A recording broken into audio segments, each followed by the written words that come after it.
Yeah, that's what I'm doing. Okay. That's my password. You start over. Sorry.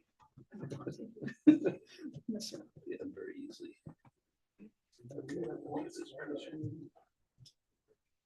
All right, I've got 7 o'clock, so we'll call the meeting to order. First thing is adoption of agenda. There is an addition to it. Make a motion, we approve the adopted agenda. Second, Been moved and seconded to approve the agenda. All those in favor, raise your hand. All those opposed, same sign. Carries. And the first order of business is election of officers, president and vice president. I would move to have Lori Peterson be president. Second. Come on, second that one. And Jason Pavlou to be vice. So second. And you can do president Well- first and then do vice. if you Oh, want. we're gonna do it separate. Can.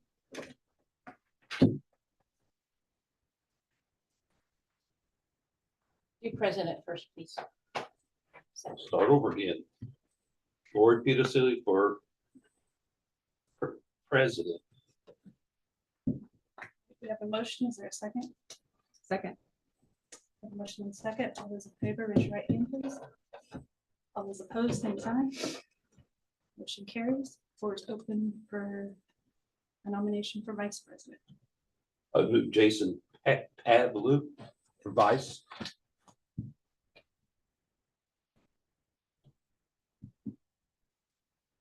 You have a second.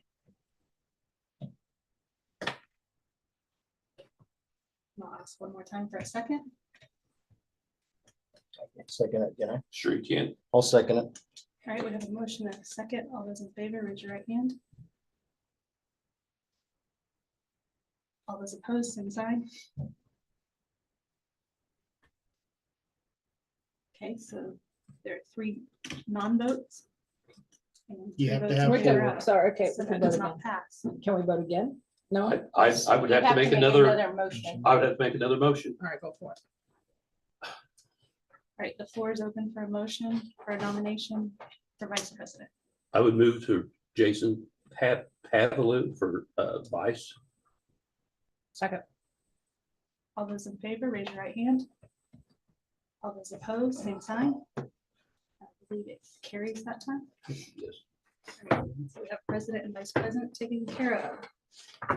On the first order of business is the interview with the prospective board members. A couple of house cleaning items. We appreciate you both for being here. The responsibility and obligation for this appointment falls directly on the current Board of Education. This is a duty that is not taken lightly and is recognized by the board as a very important process for the entire community and school district. The board is very happy with the candidates that are here tonight. Each has a unique perspective to bring to the process. It is, however, unfortunate that there are several qualified candidates and only one appointment to be made.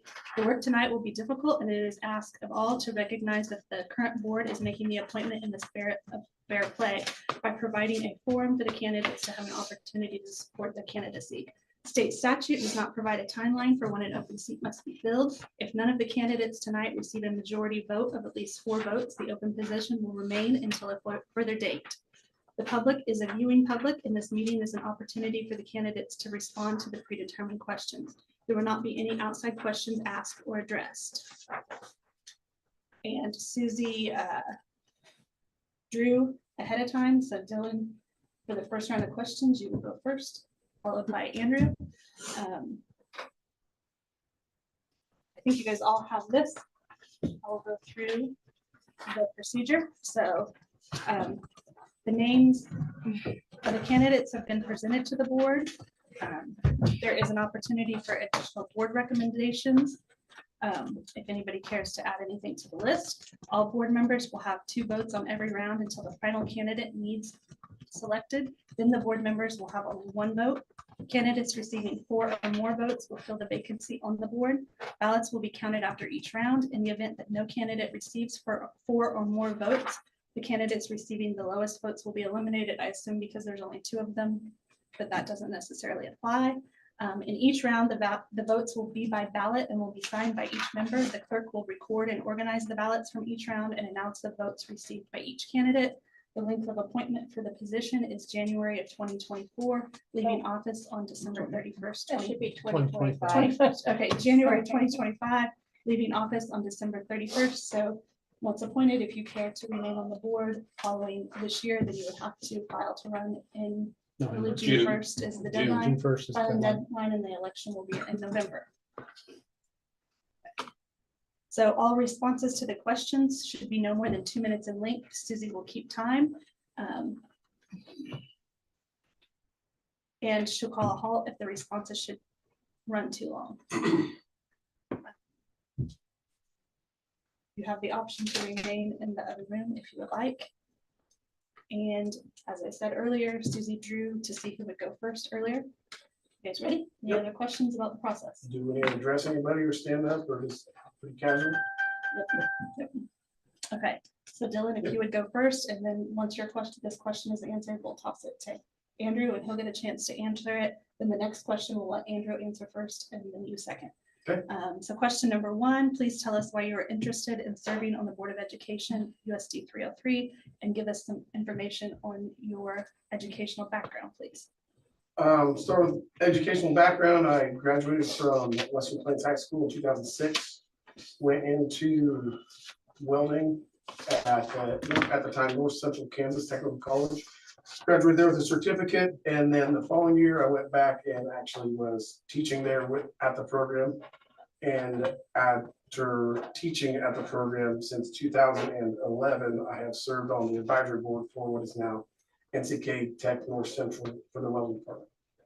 So my interest in the school board has a lot to do with, I have kids coming to school here now. I have family that has kids, and I've really been more interested in the process and, I guess what changes can be made, what help can be done, being established in the community, lived here all my life. I feel, being in 2 different school districts where I have children here and graduating from another could help me diversify the opinions, whether good or bad, just different. So I just think it'd be an asset to the school.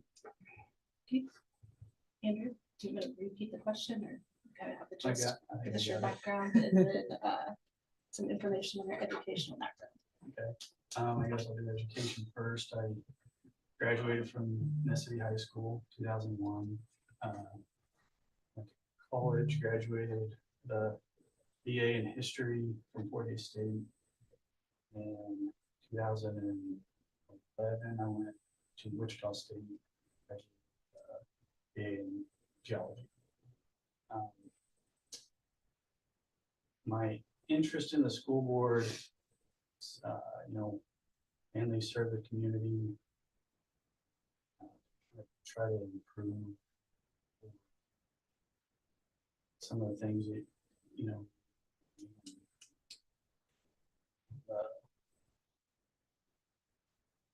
just kind of try and make things go good as they can go. So next question will go to you first, Andrew.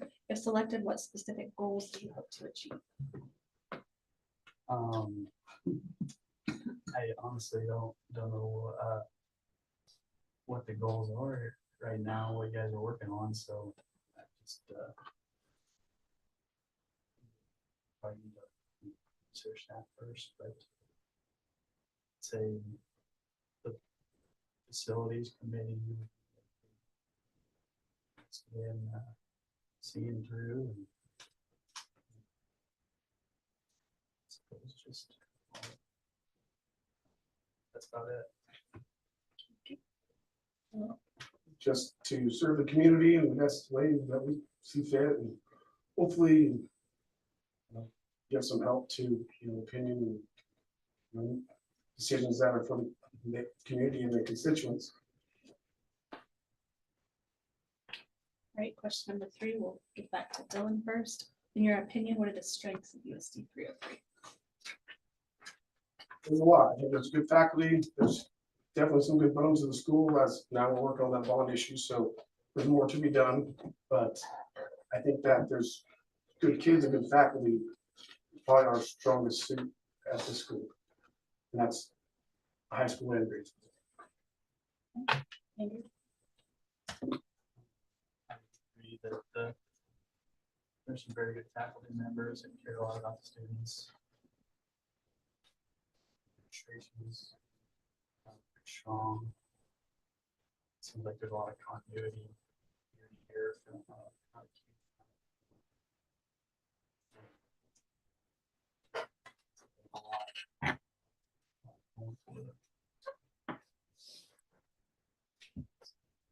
Okay, Andrew, we'll give you this one first next. In your opinion, what areas does USD 303 need to improve?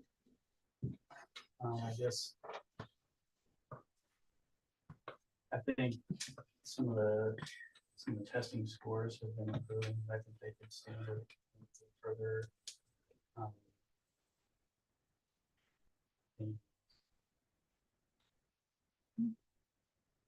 some of the facilities.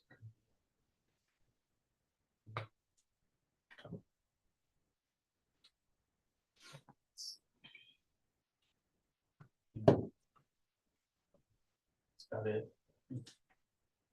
Bill? As we know, we're working on the bond issues, so faculty, the facilities could definitely be improved, which is what we're working on now.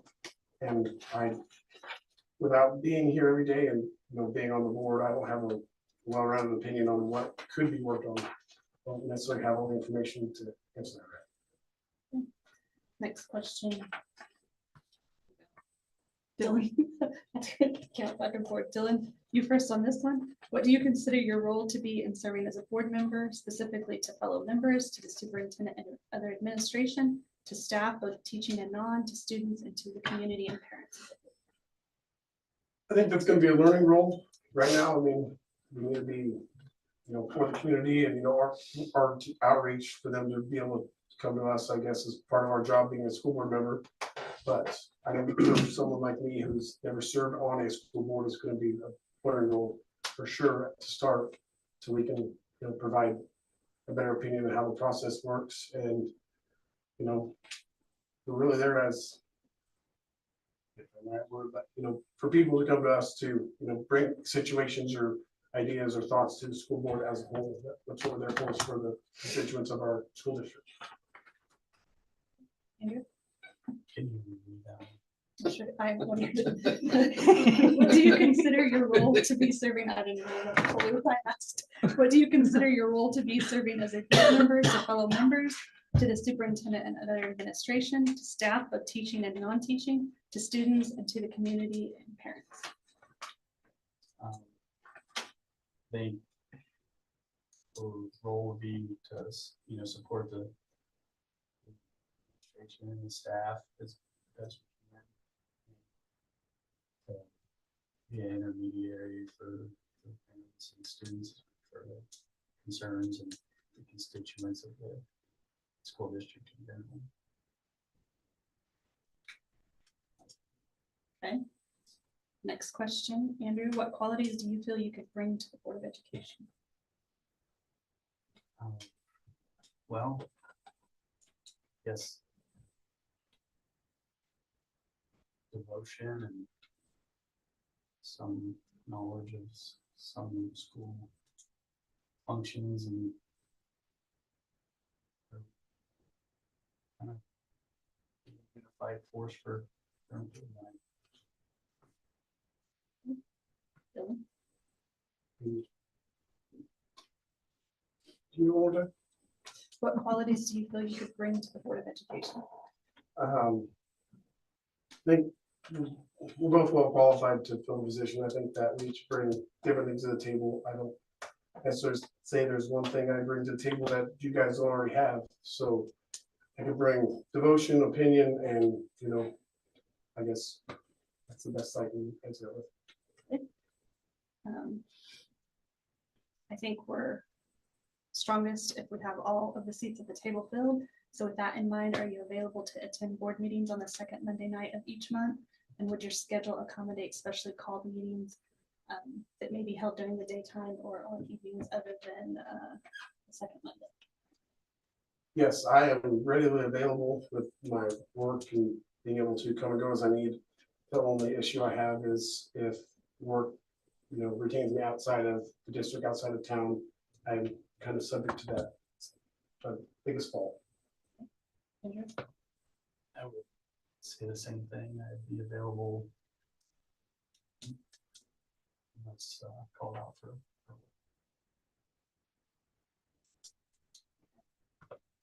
Do any of you guys have any questions you would like to ask the candidates?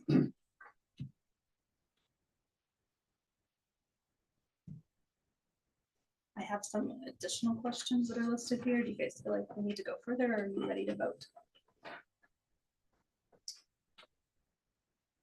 Or are there I any think a of lot of the them are repetitive. specific questions that you would like brought up? Do you guys have any questions of us? Is everybody prepared to cast a vote? We vote with secret ballot. You have to sign your name on it, correct? Yeah, you have to sign this. So we One in the vote fridge twice right now? You vote, well, that is. Hurry, go grab it. To narrow it down. Once. You vote once now until, so we vote until a person gets 4 or Okay. more. Okay. Well,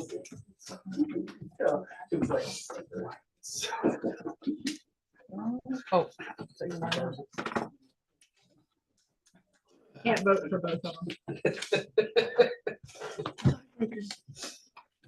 Unless somebody else. Then they have is to rock, paper, scissors.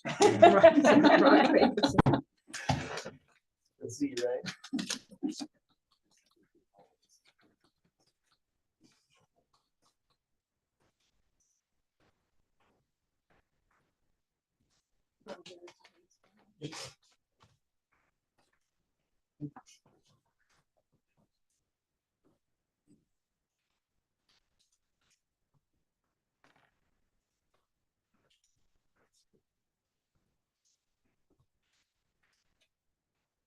Regardless of the outcome, I would agree.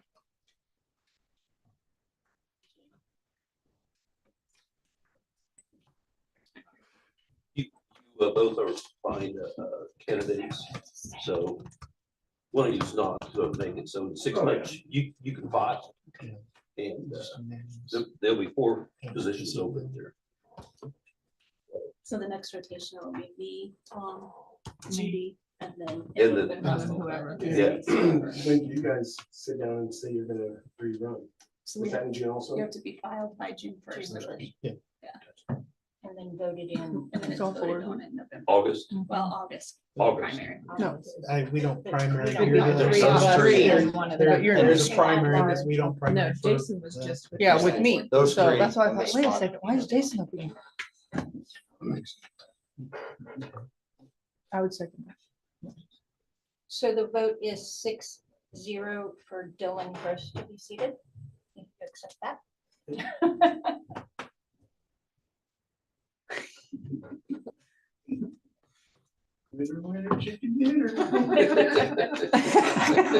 I know you guys are just battling. No. Yeah. Yeah. Yes. Yes. You can take your chair with you. You want to Take sit your there? chair. I think this is Jason's. I mean, it's the same shape as mine. Broke You must rubber be just broke. won't rise. Or maybe when I you was gonna sit. say, what's wrong with it? I can order it this day. It's Oh, very it just flat. goes down a little bit. I can This one's order like, it this one down. doesn't rock, so I don't know what. Will the lever not braid up? It brings it up, but then it just slowly goes down. I can order it. I'm not going. It stays right there. Jason likes it. I mean, mine's fine, but I don't think there's anything, I don't think there's anything wrong with it. You have to swear him in, right? the way down. I'm like, great. Yeah, you have to read this. And then I'm typing up here. You can leave or you can stay. Well, I got this one. So Andrew, if you're, Oh, Cause all you make crinkles and everybody judges it on the camera. set the speaker right next. No. No. You do have to read this. So then that's all you want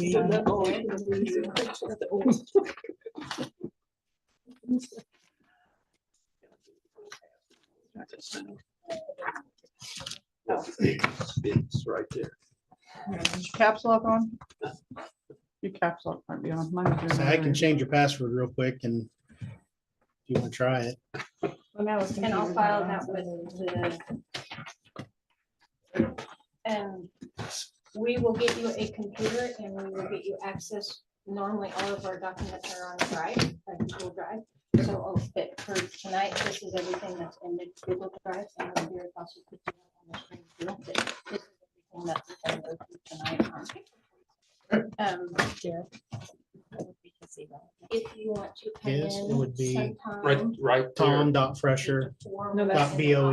Email. Yeah, those are passwords. Oh, All of this. with His- you what his and how to password show you is? No, what- no, no. How things work. Is it Tom or Tom? Gary? I don't know. I'm pretty sure it's Tom. Yeah, it's Tom. Say Tom dot pressure dot Dot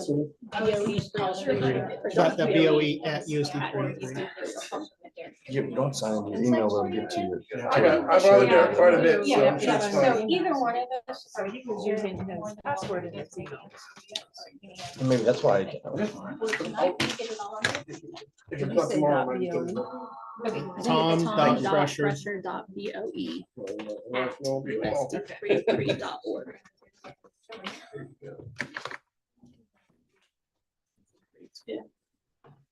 So you still at work?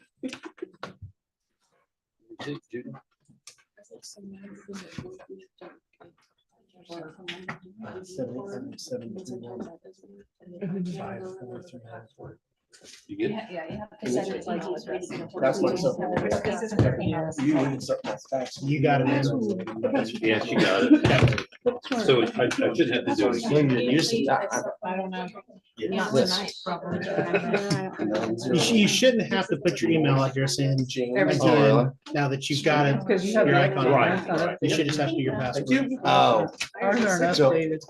so they just, mine just not won't work. Yeah, I can log in, into my Jason, but I won't open any of the PDFs. My browser's too old. That's, okay.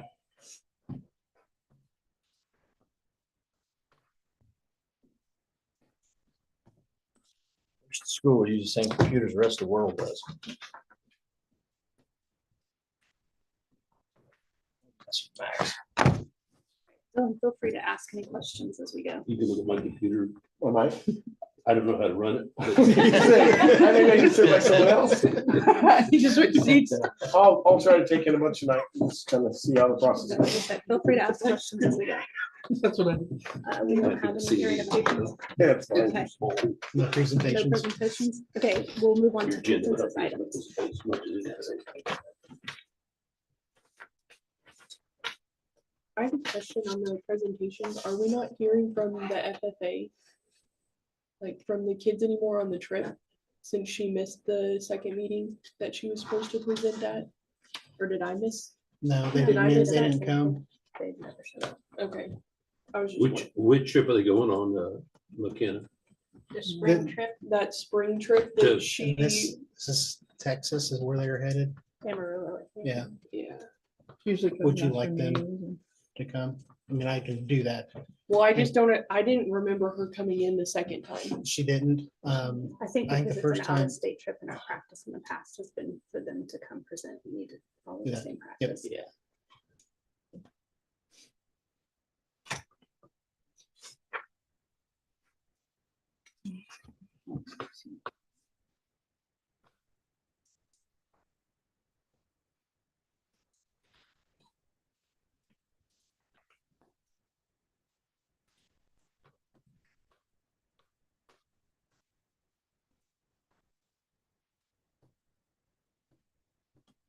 Mine was working earlier, but now it's not. Sorry. Is like it won't open anything or? Well, I can get into email, but it won't open Drive. It just gives me this message, and I went through, I've done it through that, I've done it through Safari. And it worked earlier. Maybe if I open it through Google. Once you use the jam on the way. Gotcha. They come and sign that paper. Yeah. Gotcha. Lori, if you want to use mine to go over consensus. You did. Yeah, I kind of did.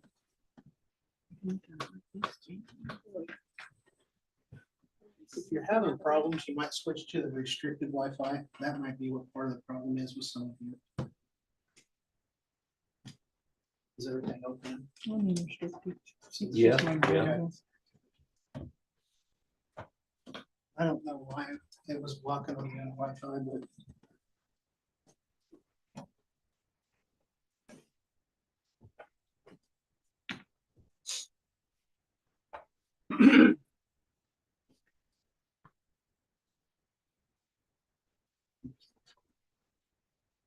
Make a motion to accept consensus items. second, With a motion and second, all those in favor, raise your right hand. All those opposed, same sign. Motion carries. Move on to reports, special education. We did not have enough for a quorum, so our next meeting is the 21st. Don't have anything to Of report. January? January. And governmental relations. I don't have anything going.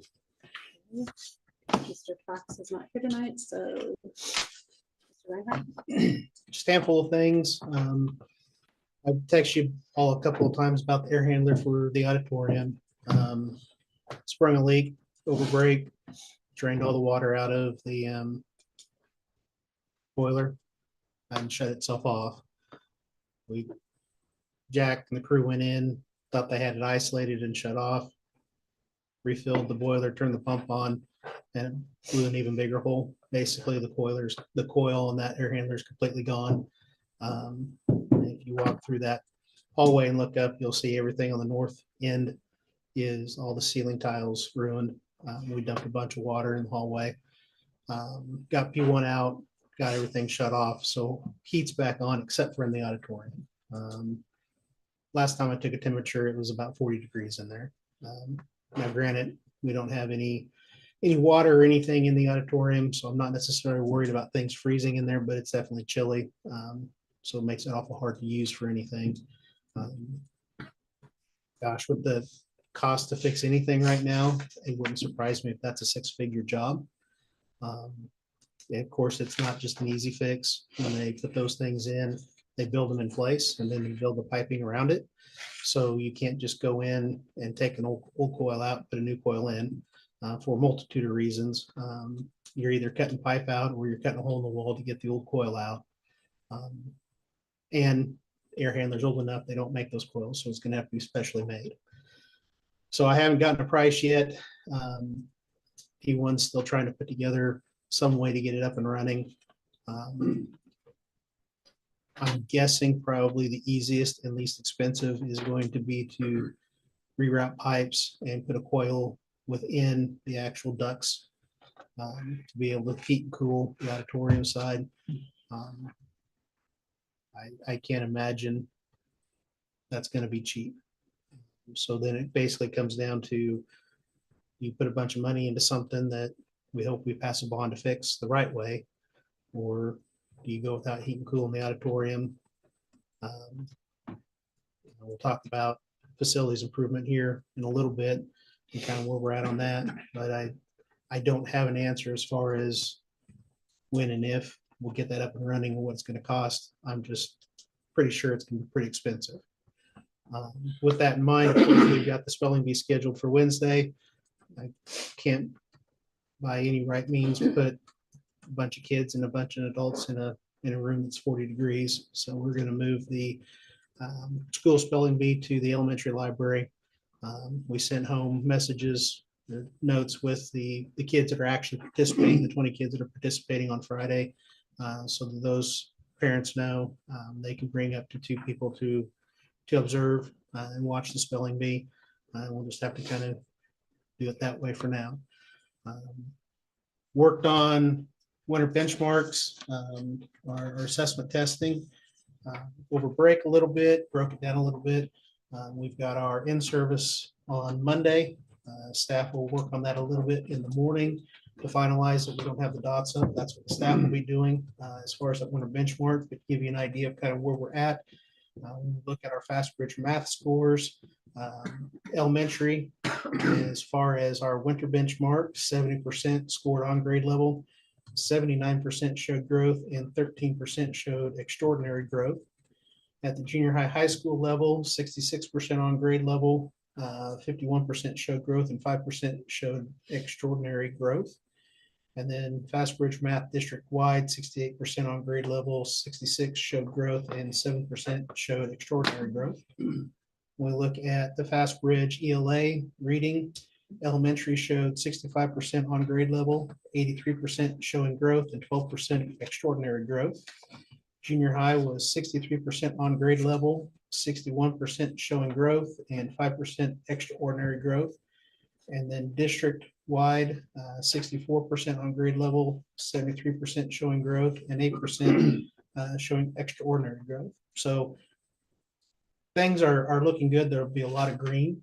And we've talked about in the past, we want green and blue dots on our charts. There'll be a good amount of green and blue dots on our charts. So that's something good to look at. The iReady Math, and again, we kind of talked about in the past how that test is a little bit different than the Fast Bridge. Fast Bridge tests kind of where they are right now, where iReady tests them where they're supposed to be at the end of the school year.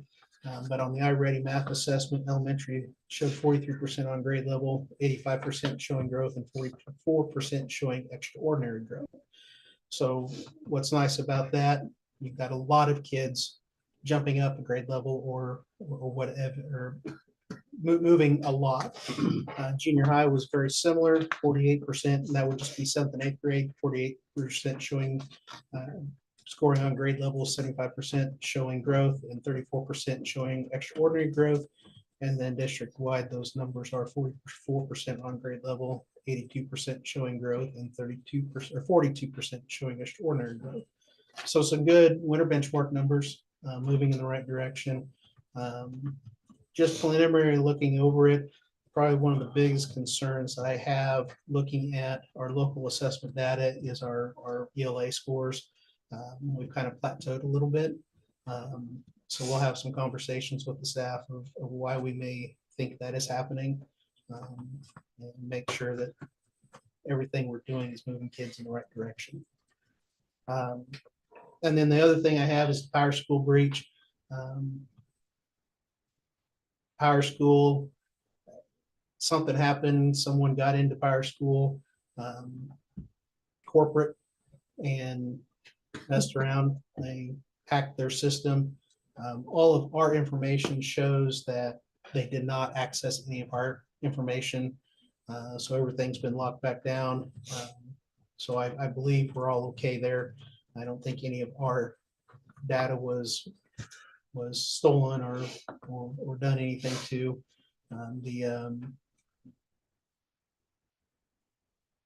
We've also went ahead and filed with insurance, because with our new property casualty insurance, we do have cybersecurity insurance.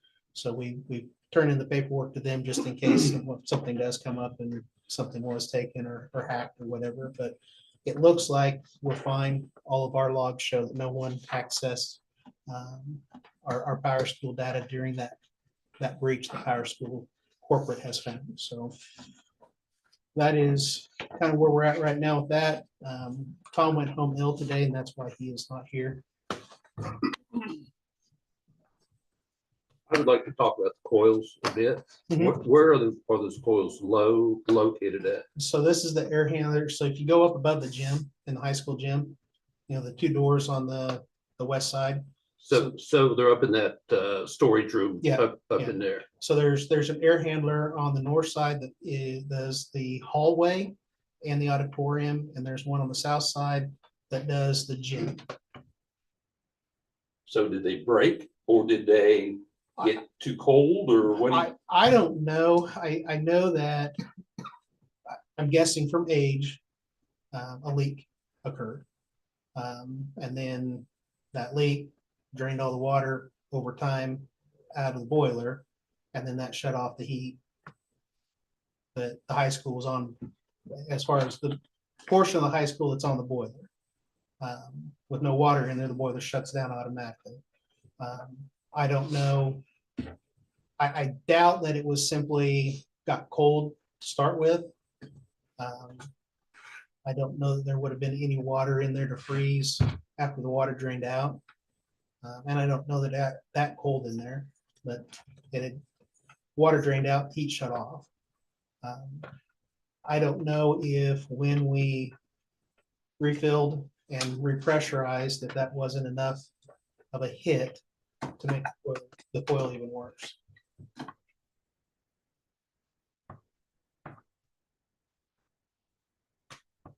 So how many gallons of water did it dump? Do you have an idea? No idea. I I mean, see. it was a mess. It was an absolute mess. I mean, enough that you've got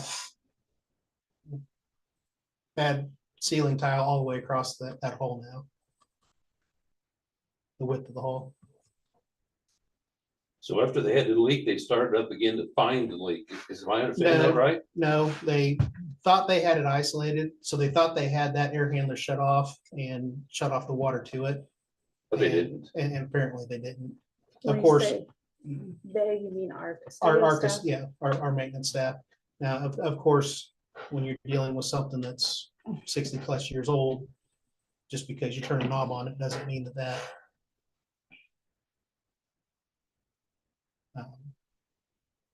valve works. And I think that's probably what happened. Was the heat on in the south hall in that area? At the time, no.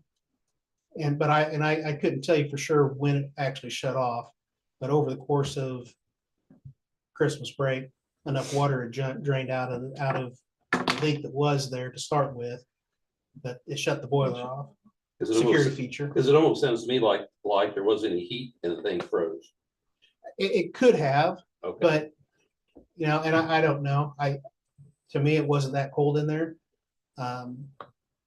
I am guessing there was probably an original leak. We dumped enough water. At that particular point in time when the boiler shut off, maybe it did freeze and make things worse. But I couldn't tell you for sure. So are there several of those exchange units or there, and then lines go everywhere? Mhm. So would it be possible, or would it even be to address the water damage? They make like watchdogs or whatever. Is there a possibility to, or is it even possible to put like a watchdog at the radiators in case that would happen again? At least would sound an alarm? I would say a newer system, absolutely. I don't know if you can put an alarm system on an older system. That would be a good question. That's something I could ask P1. I mean, like I have one by a sump pump in the basement. So if it gets wet, it just honks. But I assume that water is not going to go one spot. It could go anywhere up there, correct? Mhm. So you'd have to be lucky enough to place it where the leak went by it. Yeah, or have to have a whole bunch of them. Okay. So does maintenance make a does maintenance have a schedule that they walk and look at all of that every day? Not necessarily every day. Okay. I mean, I would have to hire a full-time person probably to do that. I mean, just to do that if we're talking every day, but they check things on a regular basis. Typically, like on weekends or long holidays or those type of things, they don't come in every day. But like on weekends, they'll either come in Saturday or Sunday to make sure everything's running and kind of going from there. I know like new boilers and those type of things, they'll have alarm systems on them. So when water reaches a critical level and shuts itself off, an alarm, the message would go out to somebody saying, hey, there's a problem.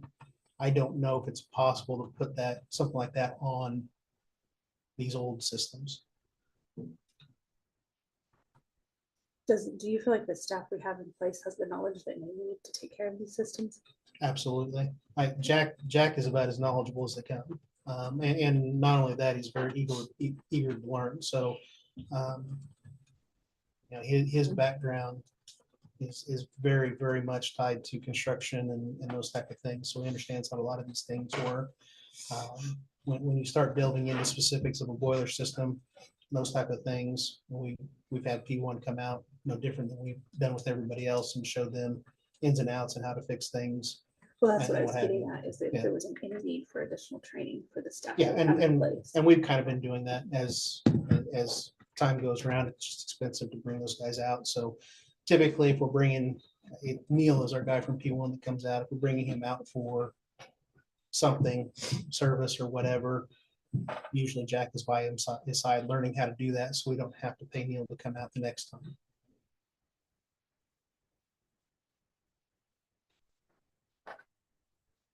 Does anybody else have any questions for Mr. Reinhardt?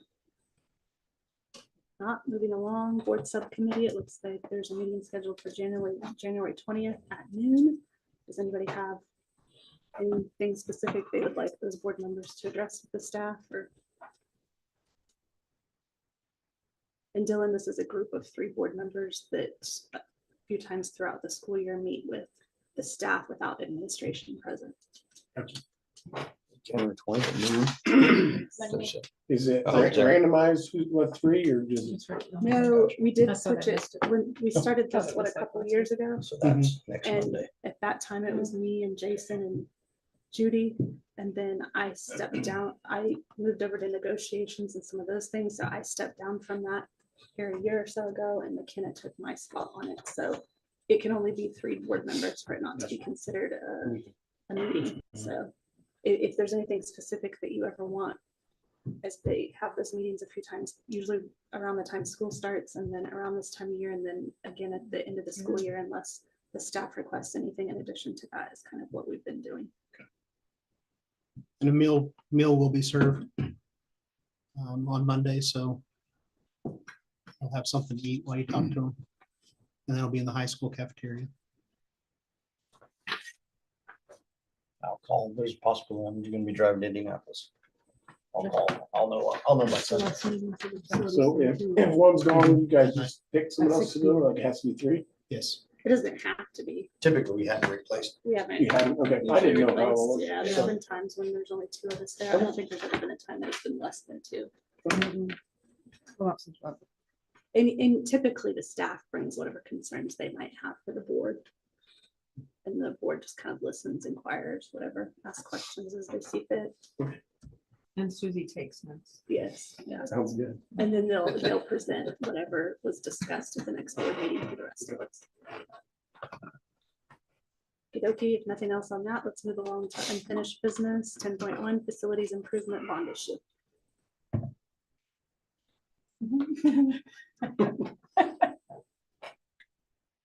Kind of wishing that maybe Andrew would stick around and share a little bit of his thoughts too. This meeting went in a completely different direction than what I thought. I shared last month that they kind of narrowed things down a little bit, decided, gym's too expensive, and I know you couldn't hear a whole lot. They being were online, doing, but- I mean, from what I caught from where I was at, it sounded like everyone was doing their best to, how much do we need all this stuff? And it sounds like they did a good job though. But then the idea of connecting the 2 buildings came up at a previous meeting. Because it came up, Sid and Sarah brought, here's a very rudimentary plan of how that might look. And that was discussed the last time a bond issue was. Yes, brought up, that's correct? basically, and What that is. the over there. back there is connecting the 2 buildings. Now, I think that plan actually had a brand new gym on the south end of the building and then connecting with some classrooms and a cafeteria and a couple other things.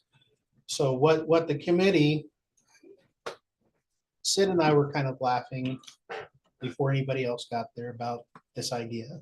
But because it was asked about, he brought some ideas to talk about and share. As the meeting progressed, the group really honed in on that makes a lot of sense. They very much are in favor of a competition-sized gym, a cafeteria, locker rooms, weight room, connecting the 2 buildings. And then all of your infrastructure improvements that need to be made. So you'd have your safe entries would all just be at the center. So that would be, Yeah. that is one thing we discussed, would basically there'd be one main entrance into the facility. And then instead of a kind of a main entrance at both buildings, there'd be one way to come into the facility as a whole, and then go from there. One of the things the committee really struggled with was committee feels a couple of things that need to be done in storm shelters, because we don't have any certified storm shelters in the buildings at all.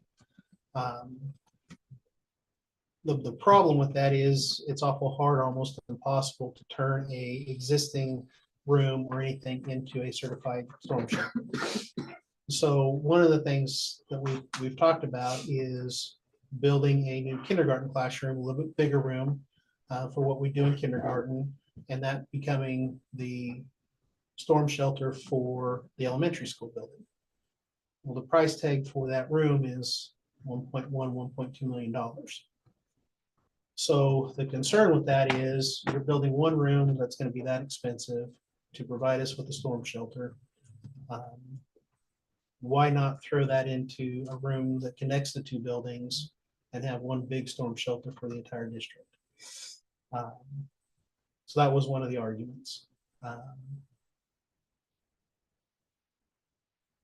The overall price tag is probably going to be somewhere around $20 million. That piece scares me quite a bit. We got to talking a little bit about the use of a sales tax to help offset that $20 million price tag. Well, right now, state statute would allow this city to do up to a 1% sales tax. That 1% brings in roughly $300,000. Over the course of a 25-year bond, that's $7.5 million. That drops that price tag down quite a bit and really offsets your impact on property taxes. As we've dug into that a little bit more, there's a couple of issues that come across with that sales tax. Sales tax can only be voted on during a published election, so it can't be a special election. So it has to be an official election day, so either a primary or a general election. So now you're looking at August or November. Even if Ness County doesn't actually have any primaries in August, it's a published election day, you could do the sales tax bond issue on that day. So that pushes that off a little bit. The other thing with that 1% that the city still has available is it is only good for 10 years. So now that cuts that $7.5 million down even more. And this is all information that I have pulled out since that meeting. We had a very general conversation. We knew that this was some information that was out there as far as different ways we can raise money for facilities. But got some more specific information today. Now, after 10 years, you can have a vote to re-up that, or whatever. After that 10-year, that sales tax sunsets, then property taxes take over. So after 10 years, you'd see a bump in mill levy for property taxes on a project like that. So it's something to think about. I think where the committee needs a little bit of guidance, because our next meeting is Monday evening, from you, is your thoughts on a project, your thoughts on what you're willing to approve and send to the general voting population. I think it's also very important, Dylan's brought up at a meeting that, there's things that we have to do.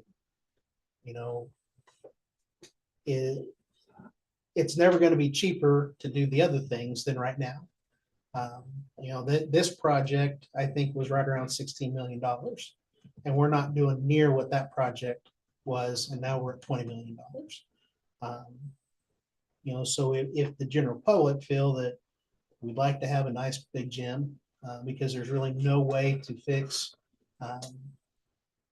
the handicapped accessibility in our current gym, and that's one thing the committee feels was very important, was handicapped accessibility throughout the building.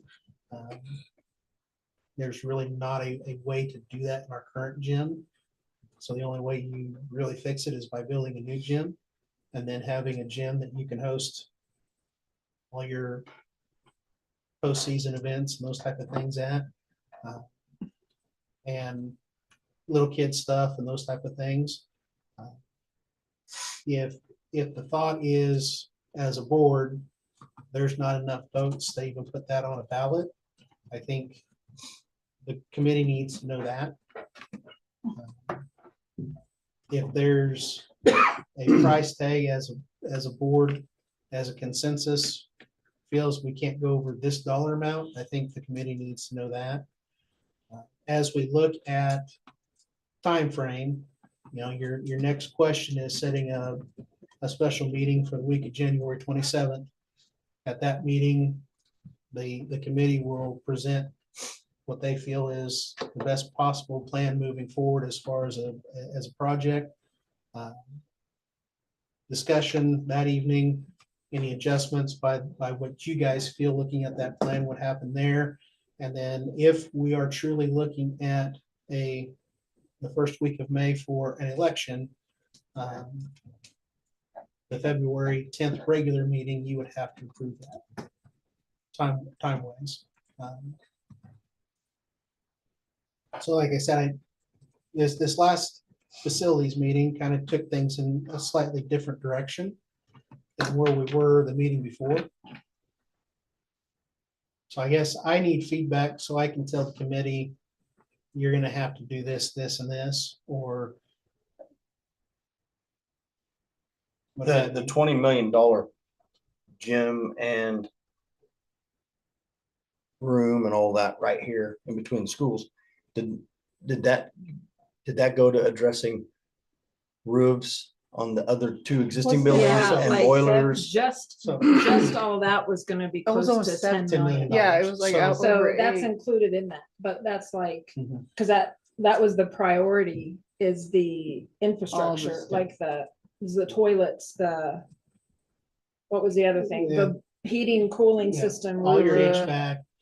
all of that. Roof wise, the Yeah. only thing that we really need to do is the gym auditorium roof and the roof over the library. Everything else is new enough that we don't need to touch it. But all your HVAC, all your electrical upgrades that need to be done. Finishing the track, was that on there? No. The track's not on there yet, but I mean. Nothing out there is on there because he Yeah. said that's out of his scope. So Well, I mean, he can do it all, and we could put it Right, all but within that's a not- bond issue, but the committee really kind of got away from the football field. Because of the cost of things. The track is something that, if we can pass a bond issue, I think we've got capital funds that we could put into redoing or putting another layer of rubber and the final step that we talked about when we redid the rubber on that track. My concern is if we don't pass a bond issue, we can't touch that because we've got other things we've got to do. But the things that absolutely have to have done are all within that project. And I would, that piece of that project right now is somewhere between $8 and $10 million. And that's including windows in the grade school? It's not all of them. You would Sounds the replace the library. windows that need to be replaced in the library. But like the classrooms that classroom needed- windows, no. But right now, they're all in decent shape, and that is something that we could start doing a room at a time until they're replaced. But I don't, within what he's put together so far, I think it is just the windows, those upper level windows in the library that absolutely have to be done. At least that's the way I kind of understood what Sid has talked to us about. Because I thought originally we were going, all thing we talked about here was we were gonna fix things. And I think they've spun completely out of control. I wish that everybody here could be at the meetings because we have such a diverse group of people there. And so you have farmers, you have business owners, you have teachers. And just all of their perspective on everything and how this is probably stuff that should have been taken care of 20 years ago. And we've been taking it for 20 years. And I think they were all in I- agreement. I mean, we went through that list of the high needs and they all agreed. There was no, Are we not able, like the rest of us board, are we not able to see what's presented at those meetings? I think I've got some of it over in that room. But the problem is what's been presented is pretty. It's either a rudimentary. gym. Yeah, It's pretty, It's not really. especially this newest stuff, what came out of this newest meeting, there's not a whole lot to show you. I Because just the didn't know other if there plan was the anybody gym taking by the high notes or school anything. into the parking lot with the new locker rooms and everything, and a weight room and a concession stand. But that one was still almost 29. And so, And this also includes the preschool. They wanted to put in a little awning for a storm shelter slash bathrooms, I think. yeah, so basically at the And then a preschool, they secure would, they lock. would put storm shelter that would be bathrooms that would solve the biggest issue the preschool teachers have out there, which would then allow one of the bathrooms to be turned into storage and then have a faculty bathroom. And then more of an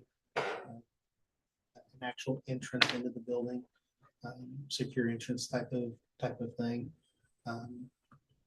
And that way you don't have kids walking across the alley to get to a tornado shelter, going outside to get to a tornado shelter.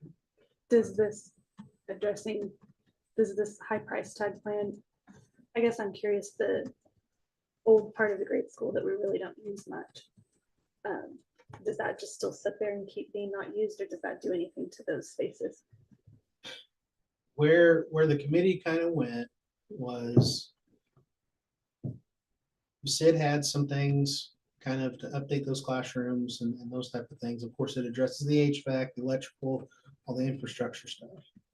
As they talked, they weren't real interested. Why do you put money into one of those classrooms? So the committee kind of walked away from doing any updates there. The updates to create a secure entrance are part of the elementary school, but as we talked, if that becomes just a main entrance as part of the new piece, then the money set aside for those updates could go someplace else. But reality is, other than infrastructure stuff, the direction the committee took things is not doing a whole lot of anything to the elementary school. Like I said, other than the infrastructure stuff. Because just off the cuff, not thinking too, I mean, not having enough time to think that far into it. I guess my thoughts are that putting a new gym and some office space in between, then we have a really nice sized gym sitting over there at the high school that now we're not going to use that much, that just sits there. We might use it on occasion for rec or whatever, but for the most part, it's probably not going to be used any more than our grade school gym is used right now. And then we have that grade school space, the grade school gym, plus the old part of the grade school that it's basically just sitting there not being used. And to me, that doesn't make a lot of sense to have two pretty big sections of our school just sitting there kind of collecting dust, and then build this new piece in between. With new cafeterias, then you have an empty cafeteria. And the plan as far as cafeteria wise would be to turn the existing cafeteria into art room. So you can pull art out of where it's at now at the high school. One of the arguments for the new gym and leaving the other two the way they are, that then leaves the existing elementary gym available for indoor recesses and those type of things on bad weather days. So it would be I used mean, maybe 5 or but- 10 times a year. Yeah, I mean, and you're 100% correct. You would have a decent gym on the south side of the high school that, When I would go further than that, because I would say, comparatively speaking, if you take out the consideration for schools like Spearville that have built, or Mhm. Kinsley that have built brand new gyms, as far as a 1A school goes, and the age of our gyms, we have one of the nicest gyms anywhere around. and I wouldn't disagree with that at all. Can he give us a price point on just doing the lock? I think I asked you this. The locker rooms on that south side with the So- concessions in the weight room, no gym. He I don't came remember. with several different plans. So you had a plan that was basically just locker rooms and concession stand for the south end of the building, no weight room. I think that was 12, somewhere around $12 million. You add in the weight room, and I think it pushed it to 14. You add in a kind of a practice gym on the south end of the high school, and I think it took it to 16. You turn that practice gym on the south end to a competition gym, and I think it pushes it just under 20, I think that's what I remember. if I remember right. Yeah, And okay. then if you just build across the street, and connect the two buildings with that competition gym and weight room and everything, I think it's just over 21 million as of that night. Now, as you pull things out and do this and that, it changes that price tag because, again, like you said, you don't need the new classroom at the grade school for storm shelter because that storm shelter gets built between the buildings. But must-haves accompanied with basically new locker rooms was, I think, between 12 and $13 million. You add in the weight room on the south side of the building as part of that project, I think it bumps it up between 14 and 15. Auxiliary gym is another $2 to $3 million. Competition gym is another $2 or $3 million on top of that. That's kind of how that price tag breaks down. The new gym between the two schools idea, does that $21 million project address the locker rooms in our existing primary gym? No, so Or the elementary. we're basically not gonna, the idea is not to really do much of anything other than they become storage space. Does it do No. anything to the auditorium? Yes. Some of the The general first stuff one. is built into the must-haves. I still think that once we have an actual plan and price tag for what needs to go into that auditorium, I think we can do a capital campaign, Friends of the Auditorium type of thing, like what they do at the bank building, and maybe raise some of those funds to help drop down that bond issue. I think we do the same thing with some of the upgrades that need to be done on playground too. Was there any price tag for like redoing the locker rooms at the high school that we have now? No, and a lot of that is, it's not handicapped accessible. It's below grade, so you have flooding issues and those type Like of you said, it things. would cost almost And- just as much. to- And yeah, the cost to do anything. One of the problems you're gonna run into is the more you do, the closer you're going to get to having to make things handicapped accessible. So if you keep those locker rooms down there, now you're putting in a lift or an elevator to both and those type of things. And I assume you're relocating the playground, correct? Because the buildings If will we touch. built between, yes, you would have to relocate the preschool playground. That wouldn't be necessarily real hard to do. I mean, we would probably fence off directly to the north of the preschool building. So between the brick wall or the concrete wall and the preschool building, we'd move that existing equipment someplace, turn that into a preschool playground, and then move the elementary playground elsewhere. Do we have any issues with civil with the street? There are problems there. And that's one of the concerns I brought up to the committee is you have water main and sewer main running down that street. I don't think there's any other utilities in there. It probably isn't included in that dollar amount. Well, it is. Okay. Now your construction guy said that can all be worked around. That can all be done. That's a construction guy. Yeah, But I mean, it is, but I mean, fix that's, it easy. it can be done. But, you know, my concern is if, depending on where you put that gym, all of a sudden you have a sewer main break or a water main break, and now you're tearing up your gym floor. That would be a concern I have, and I voiced that to the committee. You know, and you're also talking closing down the street, and those of you that have been around us long enough, been on this board long enough, know how much fun that was to get the gates put up. Now, I think your city council is maybe a little more friendly as far as doing things like that right now.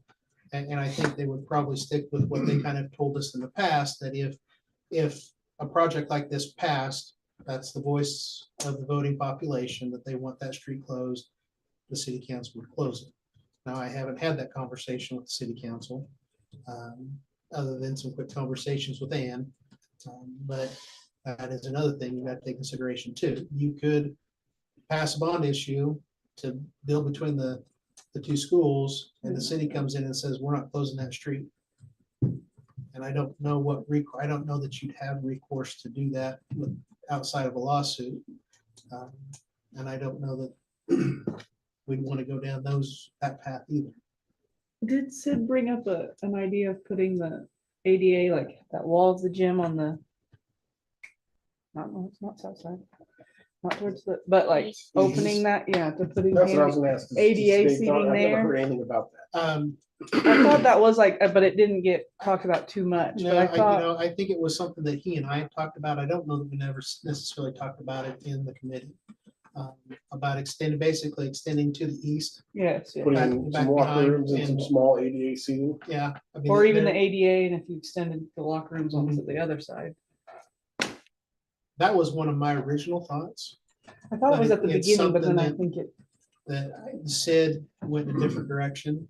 So with the other gym idea, what would the existing high school gym be used for? JV games? JV games, Practice. you would have more gym Weekend space gym. for practices, so kids aren't out so late. That is one of the arguments that a lot of the parents that are on the committee had, was you've got third, fourth, fifth, and sixth graders practicing until 9 o'clock at night. But For that rec gym stuff. still would not be handicap accessible. No, but you could And have neither could the practices locker there. rooms. But if we're hosting JV games there, Your locker, yeah, you wouldn't have so AD seating in there for, We wouldn't Or even have locker locker rooms games. for that though, would we? Because if we're gonna turn the You just existing use the locker other rooms to locker storage. How Well, many people can you get into if we're gonna house sub-state, we're gonna have how many schools here? How many- you could two have up gyms? to 8. So, but both gyms, and we're gonna have one to the locker rooms in the middle, is what you're saying? Mhm. A lot of schools put you in classrooms that do that, and that's, we're usually in a classroom when we go someplace. Gotcha.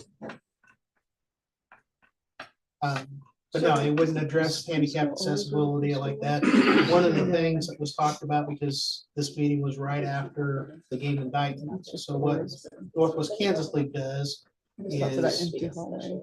because nobody wants to drive all the way out to St. Francis on a regular basis, they will load their bus and take all their junior high and high school kids to St. Francis We have tons of and kids play all 8 games all in elementary. in one night. And that's kind of what we did overnight, and I thought it went pretty well. And what that would allow, doing a competition gym would allow you to do that, where you could run the high school gym and the new gym at the same time and play 2 games at once. And that's what a lot of that Northwest Kansas League does, is they'll run both their gyms at once to get through the night faster, maybe not have to start so early so you're not missing as much school, those type of things. So with this bond issue, like say we start doing all this kind of work and stuff, how soon are they gonna say, well, like this gym isn't handicap accessible, this isn't handicap accessible, this isn't, and we never fixed it with the bond? So how long after we do all this work, are they gonna come back and say, well, you didn't fix this or this or this to be handicap accessible? That could be a long range issue.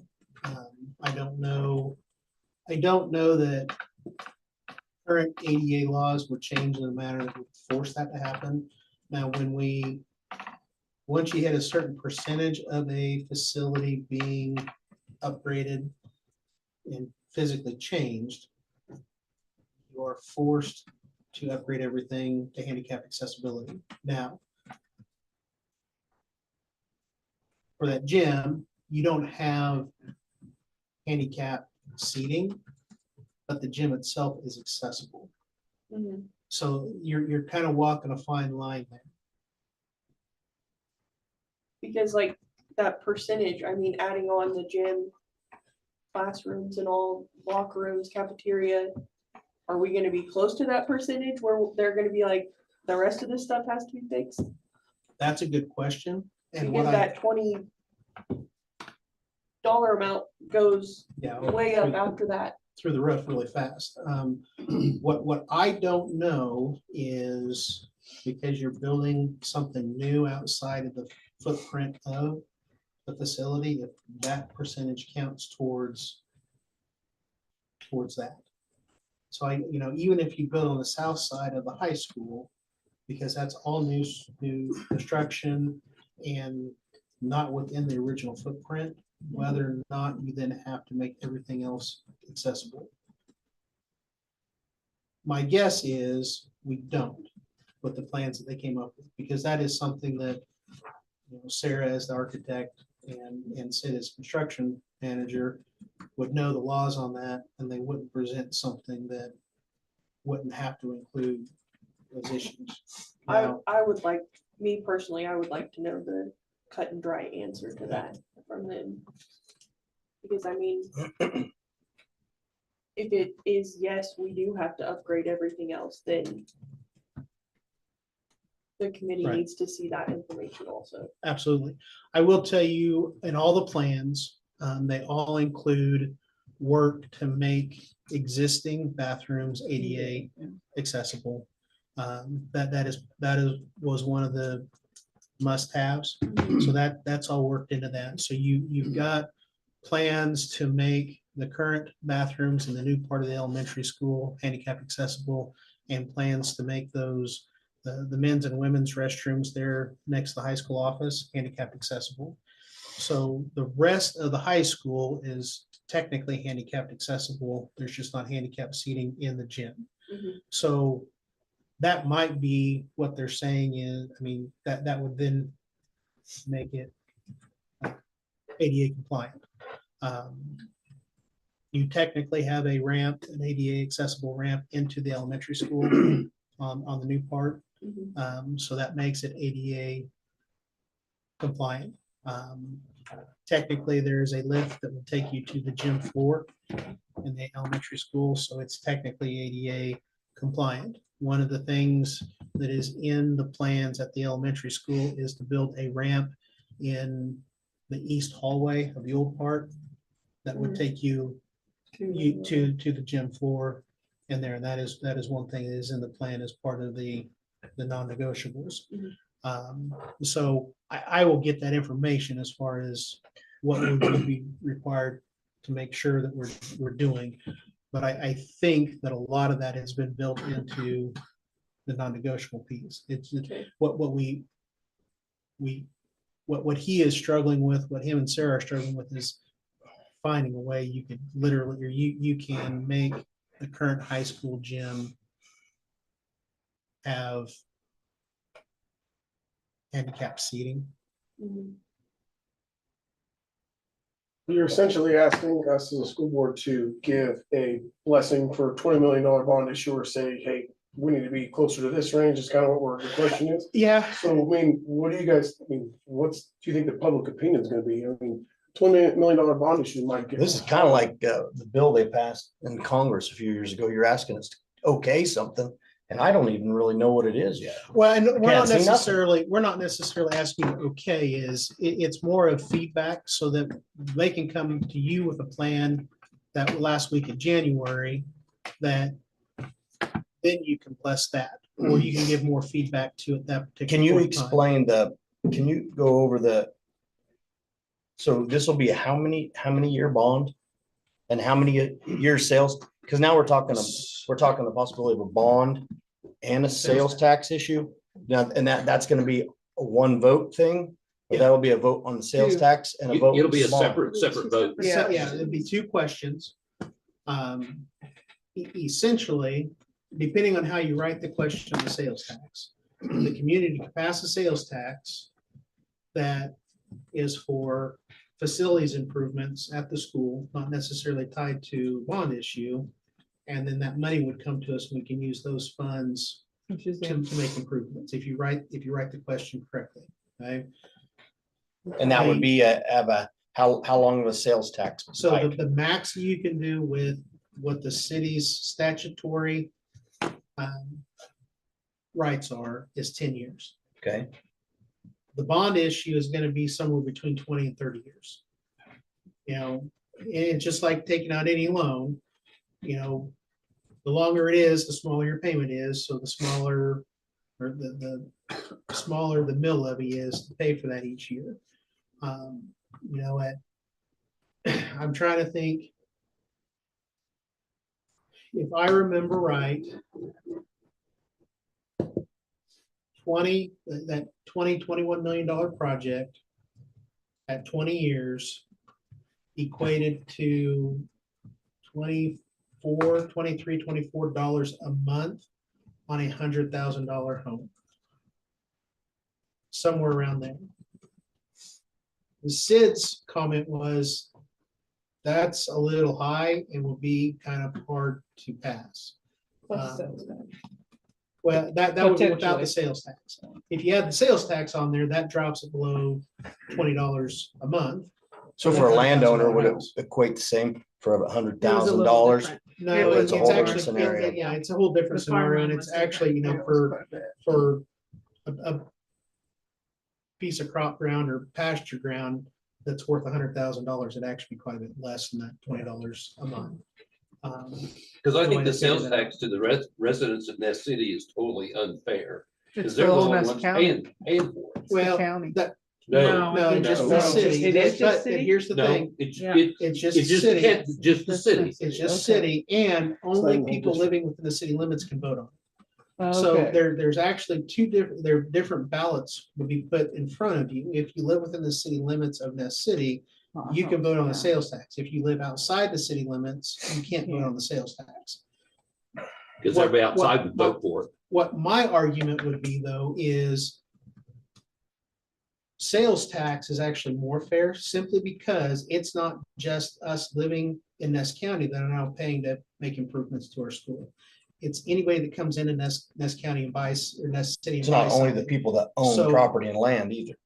Yeah. It's the exactly. people that rent a house here. So Then they can help pay for the school. So technically, every basketball game we have, everybody from out of town helps build that makes improvements to the school. Because when you go to the concession stand, you pay sales tax. You know, you may not realize you are, but Alex and Susie go through the sales on that day and they pull out the 8.5% and it goes to the city. So I would rather you- spread it over a wider base. I don't know how, but a wider, a wider base. well, but that's what I'm saying. That's what the sales tax does, is it spreads it out. I mean, somebody, you know, grandma and grandpa coming in from Colorado to watch a kid play and buys a bag of popcorn is help paying. Yeah, you can't For- really for get any that. wider than that. People Yeah. that are buying oil field supplies out of Colorado will be contributing. Yeah. Because it'd be a city sales tax. If they come and buy. It's gonna be the city, doesn't it? It has to be. Yeah. Are you in, is, Yeah. okay. You know, so Does But city, like go? Does city go out to the vet Dollar clinic? General is in the city limits. We're the last line. You're the last one. Is the- Oh, okay. Yeah, Yeah, they don't. now, again, you have to live within the city limits to vote vote on it. Gary Gantz brought up a very interesting piece of information. He said Ness County as a whole is very unique in that he said 30% of the sales in Ness City are from people that live outside of Ness County. So you truly are bringing in money to help pay for something with the sales tax from people that don't live here. So you're removing some of that burden from your constituents for the facilities improvements. To me, sales tax, if you can get it passed and make it work to where it would go the entire length of the bond issue, that's about as fair as you can get, in my opinion. The property tax is a little bit different issue. If we're truly looking at a $20 to $21 million project, I think you're looking at 25-year bond issue to be able to afford it.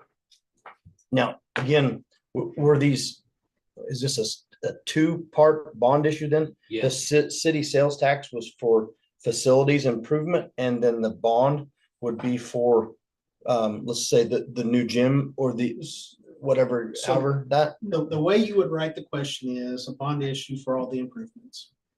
Okay, so if that passes, it passes, and you will have mill levy increase to pay for those. Your second question would then be a sales tax. Again, depending on how you write that, if it passes, it helps to lower the mill rate on that bond issue. If it doesn't pass and the bond issue passes, you're still doing your project, the entire complete project, but your mill rate to do that is going to be higher. it's gonna, okay. But we did talk about at one time doing it separate, the needs on the bond question and then the I- added. Cause if Bill the actually sales brought tax that up. doesn't, if the sales tax would not pass, then you're asking property Owners owners to do it all. to carry the entire burden of this. But it's your property owners that are voting on that. I mean, Yeah. you've got two questions in front of you. If this is a project that makes sense, how do you want it paid for? I don't think 20 million will ever pass. What did Sid say about when they, because somebody brought it up at the committee meeting about doing the $8 to $10 million bond and then having the other question for the gym. So I can't would, remember. I would venture to say, and I said they his comment was very similar to, if you separate out the competition gym on its own, it The would never needs will pass by pass itself. and the gym will be, Yeah. there's no way people Yeah. will separate it out. Just giving them an option to spend less money, people are going to choose. to Choose spend less money. Or at least anybody with any comments.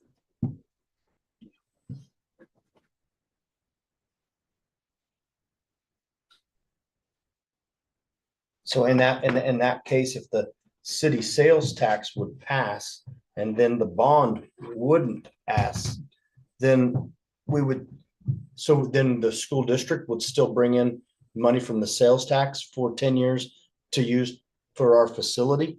Depending on how that question is written, if you write it the right way, yes, that could happen. I'm not 100% for sure how that law is written to whether or not you could do it that way though. You know, so if you write it the right way and it's allowed by law, technically that could happen. Not for sure if that's allowed or not. So if That's essentially what they did with the swimming pool.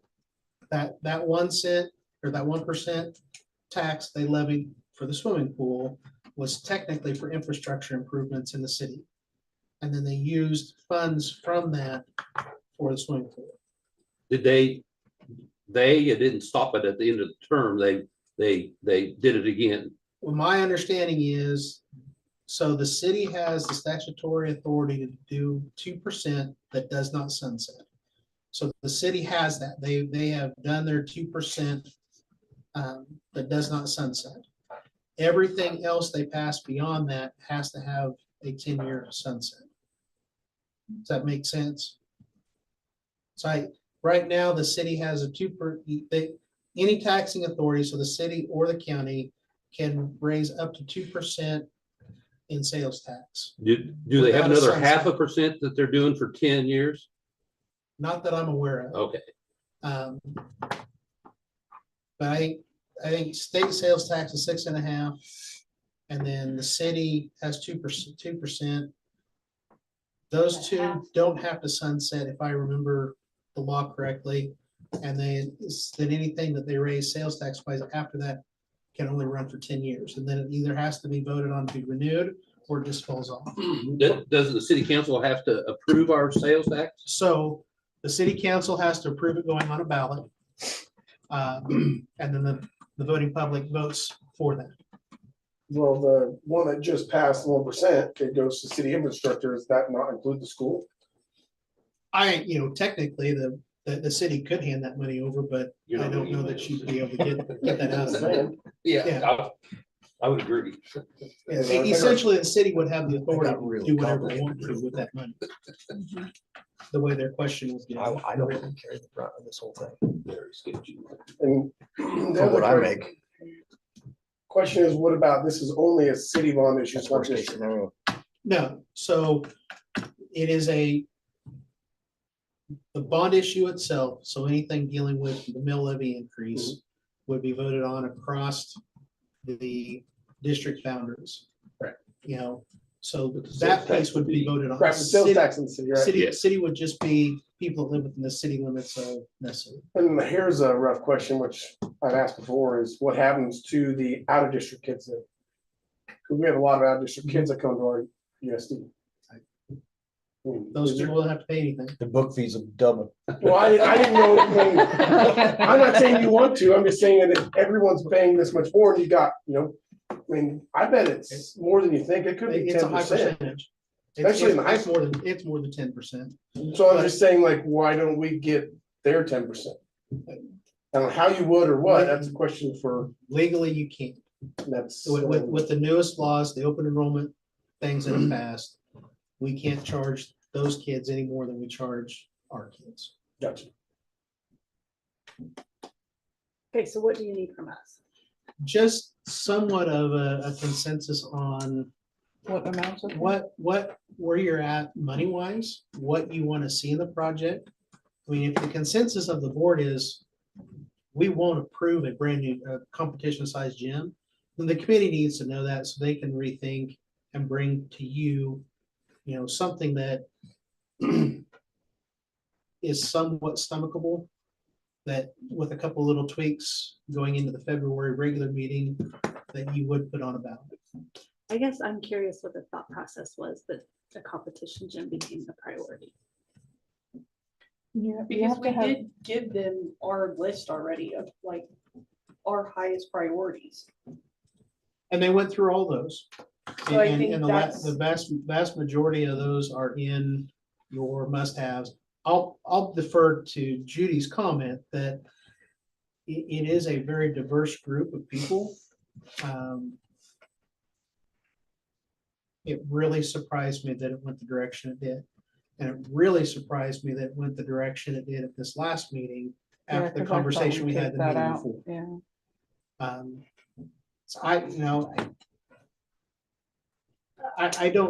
it how might much- have been how it was presented too, though, because he didn't really give the other option of just the ADA adding on to the east side and the locker rooms. It was, for the locker rooms to happen, we need to add the gym. You see what I'm saying? Yeah, and part of that might be the issue. I think you've got a contingency within that group that have young kids that are athletically minded. And they see what the Spearville has, the Kinsley has, some of those other places that have bigger gyms. And I would argue they don't Keeping up have with bigger the gyms gyms, is they just type have of- newer gyms. Well, but in saying that, like, they've all commented about how great our gym is. And some of the elements he wanted to put into the new gym would be the baffling that makes Mhm. our gym so good. So those are some things, like, he's like, your gym is great. And I think that some of the people were just like, if you're gonna put in a locker room, like the original thing was the locker rooms, bathrooms over there on that side of the gym. And it would go all the way. Then he's like, well, what if we add this to the end, right? You have locker rooms in between the old gym and then a new gym. And that I thought was where we were heading. That's where I thought we were headed too. And then, to I me, guess I just wasn't have at a the hard last time meeting, but saying, to let's me, abandon that gym, we have to sit over there and only use it to practice. Yeah. That just doesn't make a lot of sense to Yeah. me. And I guess in my thought process with that is that whether any of us want to face it or not, we are a declining population. Do we really need to be a county that has 5 gyms sitting within the county boundaries? You still have to have places for these people to stay, like when you host a weekend tournament, or, because we don't have any, like, hotel. There's really nothing to date that we host that is an overnight type of thing. But I mean, if we had a competition gym, would we If- have to be able to, like if- the town? Because we Depending on what type of thing you try to host, that could be a possibility. It wouldn't necessarily be, No different than Spearville. No, they know where to stay in They don't have Spearville. Yeah. Many people drive down there and they have their Oh, tournaments. I'm trying to go back. So it's the same thing. at Spearville, you can stay in Dodge, and there's plenty of places to stay in Dodge. Walking. We're a little bit tougher here, and your Wapini has a little bit. But then you're in Hayes or Dodge to get anything more than that. I think part of their thought process on the gym was, if you're going to spend 12 to 14 million dollars. Why not spend the other 6 and put a gym in? I think that's part of their thought process, because it's $6 million now. 2, 3, 5, 10 years down the road, it's gonna be 10, $12 million. It is part of their thought process. I still have a hard time. I don't mind some of this stuff we're talking about. I mean, it does sound like a really nice idea, but I'm just having a hard time understanding how many of the things, like when we took our personal tour, we had flooring, we had lights, we had heat, we had AC. How many of those things, I guess I need to kind of see how many of them things get checked off on that list. Because I mean, the focus has been tonight all about a gym. And I can comprehend that real quick, that fast, but I want to know how much of because we had a whole list of things that we talked about as a board. I guess I want to make sure that those are going to get addressed too. And that it doesn't get shifted all into just a new basketball gym. Right. Because if it's an in-game bond, I want everything fixed. So I don't think as a board that we're in consensus on a number. Like you need to stay in this range. I think we need to be sure, we need to see what What's is happening. included. Yeah. I guess it's hard for me to say. And mark things This off. is the number like, when I don't know exactly what this Yes. number Yeah. is taking care of. Yeah. I'd Am say I that's right? kinda how Is I- that what you That's guys? kind of how I feel. Yeah. I don't know. And it totally shifted What from we're last board getting. meeting, so Judy and I can't Yeah. really, because it was totally different. It did. And Sid I was had a taken aback. program a couple meetings ago. I'm not sure if you were at that one, but where he had prices for each individual thing. And then we could say, okay, that's $1 million project. No, we're not gonna do that. Well, And then- But I think we as a board need to see that and say, oh, that's you know what I mean? Right. Yeah, Well, for instance, our grade school, we had a good chunk of money that was going to be spent on this end at the doors, a good chunk of money that was going to be spent at that end on the doors. Are those two things going to be addressed in this So- $21 million? Really what Sid ended up doing through all the conversations was he basically kept the offices where they are, but redesigned that entrance to make it a secure entrance and office space and make it more functional. So does that The mean like main one. these doors get locked down? They'll just Yeah, be they're just flat locked. locked they'd be the down, same. Yeah. Yeah, they're Okay. just the They'd be same. the same. and then nobody will enter in by Kim's office over there. Yeah, because The it'd be a ever- new entrance. Everybody would enter that building where they currently do. So part of what he has drawn up as a plan would be handicapped accessible entrance at where we currently go in the elementary school at by Kim's office. But we would redesign that entrance within the footprint of the current building without any addition to use that space more wisely, to have a secure entrance, redesign it to where the office space makes a little bit more sense, so that when you come in those doors, you come into Kim's office. And then the only thing new on that end would be basically a ramp into that entrance. What he proposed by the band room would be a new kindergarten classroom that would function as a storm shelter. The problem the committee had with that was the price tag for that one room. And you know, we've had this conversation too. Do we really need another classroom in the elementary school building? You know, if every single elementary school kid in Ness County came to Ness City, yes, we would need that classroom. The chances of that ever happening are pretty slim to none.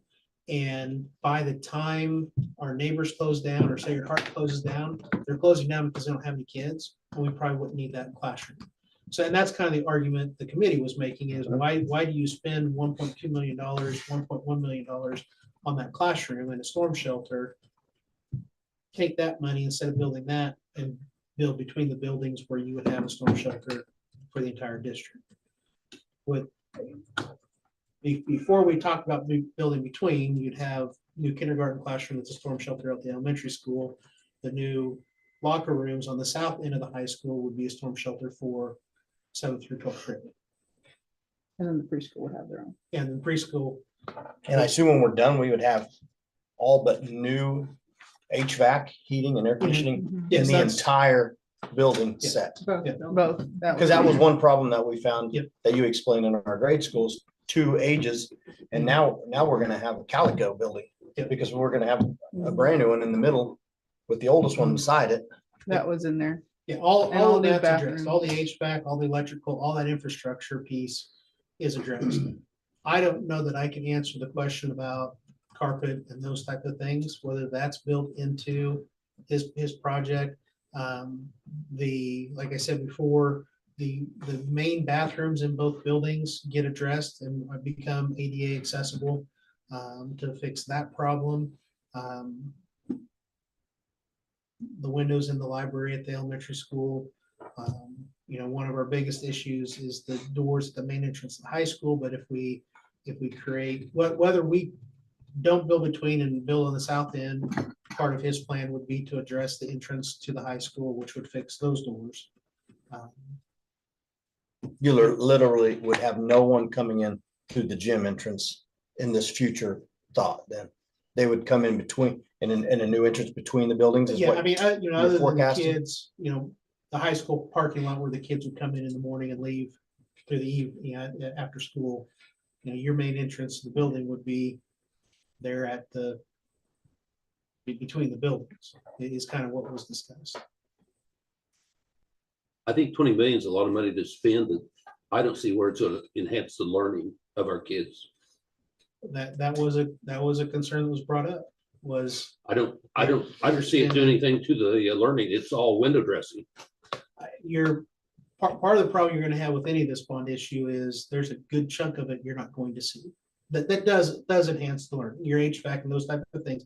All that infrastructure does enhance the learning. But what you can see is not academically minded, it's sports minded. And that is gonna be a big piece of I think selling it's this. really easy to compare to what lacrosse is doing because they're a close neighbor and it's a school building that our people are in and out of regularly. And they're getting basically an entire new grade school classrooms, everything, plus an auxiliary gym for half the price that we're getting. A competition are they gym. getting an auxiliary or a competition gym? Auxiliary. Yeah. Oh, it's a secondary gym. I think it'll seat Yeah, they're 200 or keeping the 300 other people. one. Their old one still be, is there? Yeah, that'll be, their old one will be their competition gym. And that is a hard thing I'm having to swallow is, now granted, what they're building right now in lacrosse isn't nearly as big of a project as one may think as far as footprint, but it is. I mean, you're building an elementary school and it's going to cost this much money. Now they're backfilling some of that with capital outlay money. They got quite a bit of the HVAC upgrade grant money that we talked about previously, to offset some of that bond issue. But yeah, it's a hard pill to swallow of why, basically 2 years down the road, we're even a lot more expensive than what the cross spent. My personal opinion is Sid and Sarah's dollars are exaggerated because they need to be at this point. You need to know that it could cost up to this much money. I would hope at some level, by the time we bid everything out and actually have full architectural plans and designs, that dollar amount comes down a little bit. But it's not going to come down to what the process is spending.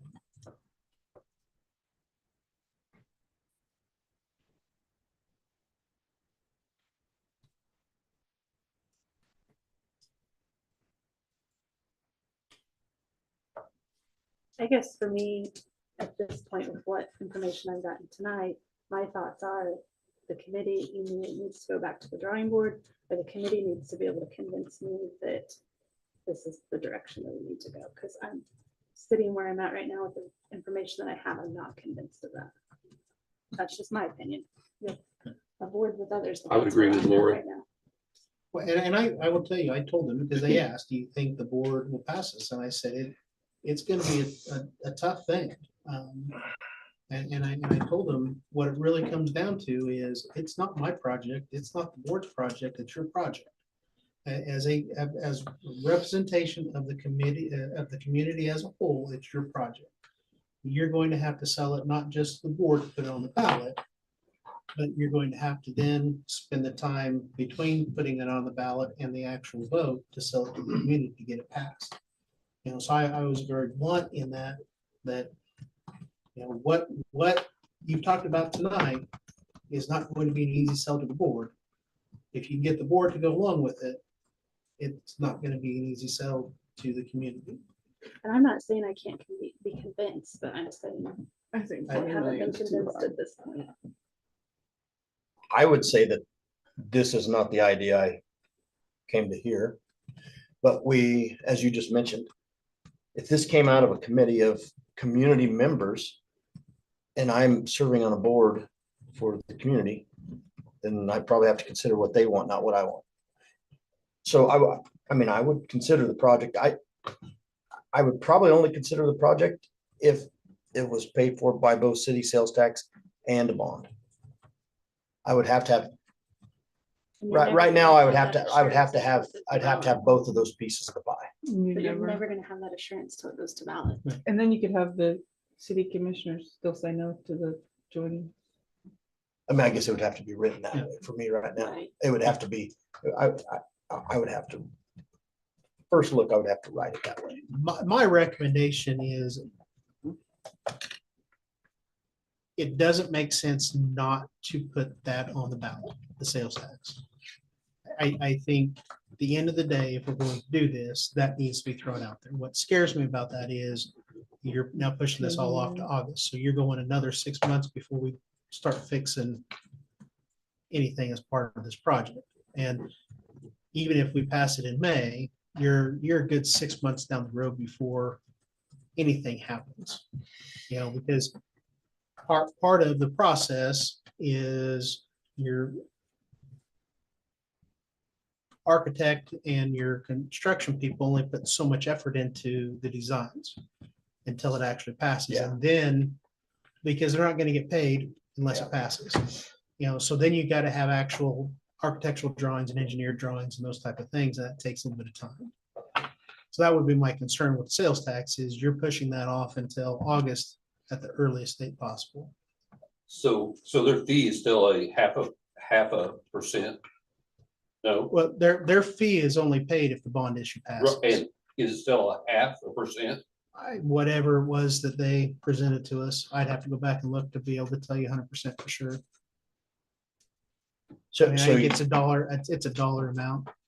you're still intending on putting both on the same, on the same date, voting for both? Or are you insinuating maybe we vote on the bond and then we go to June and vote on the city sales tax? That's a good question. I don't know.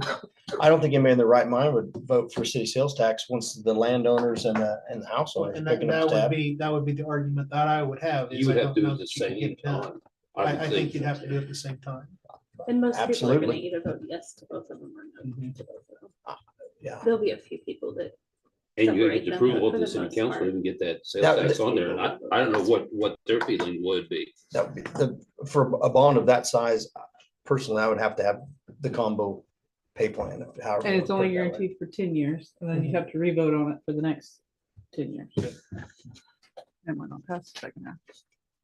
But as he explained earlier, it does Mhm. lower, did you say it 7. lowered it about $7.5 million? Well, that was The for 10 the years whole thing. possibly? No, over 20 years, $300,000 a year is $7.5 million. You would have to get it you have to get it renewed Twice. to get that much. re-voted again. Mhm. But it still brought, at least it still knocked mean, our bond it's- issue to 12. And we get, if you look at that, get a lot of stuff for a bond issue of 12.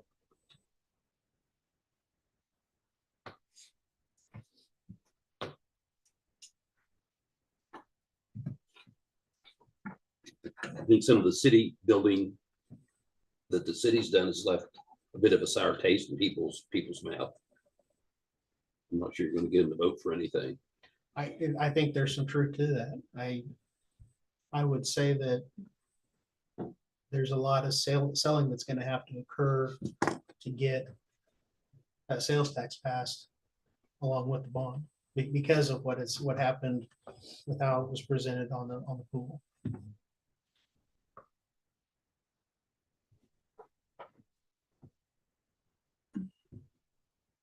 Okay, so what is board consensus? What direction do we want to give the committee?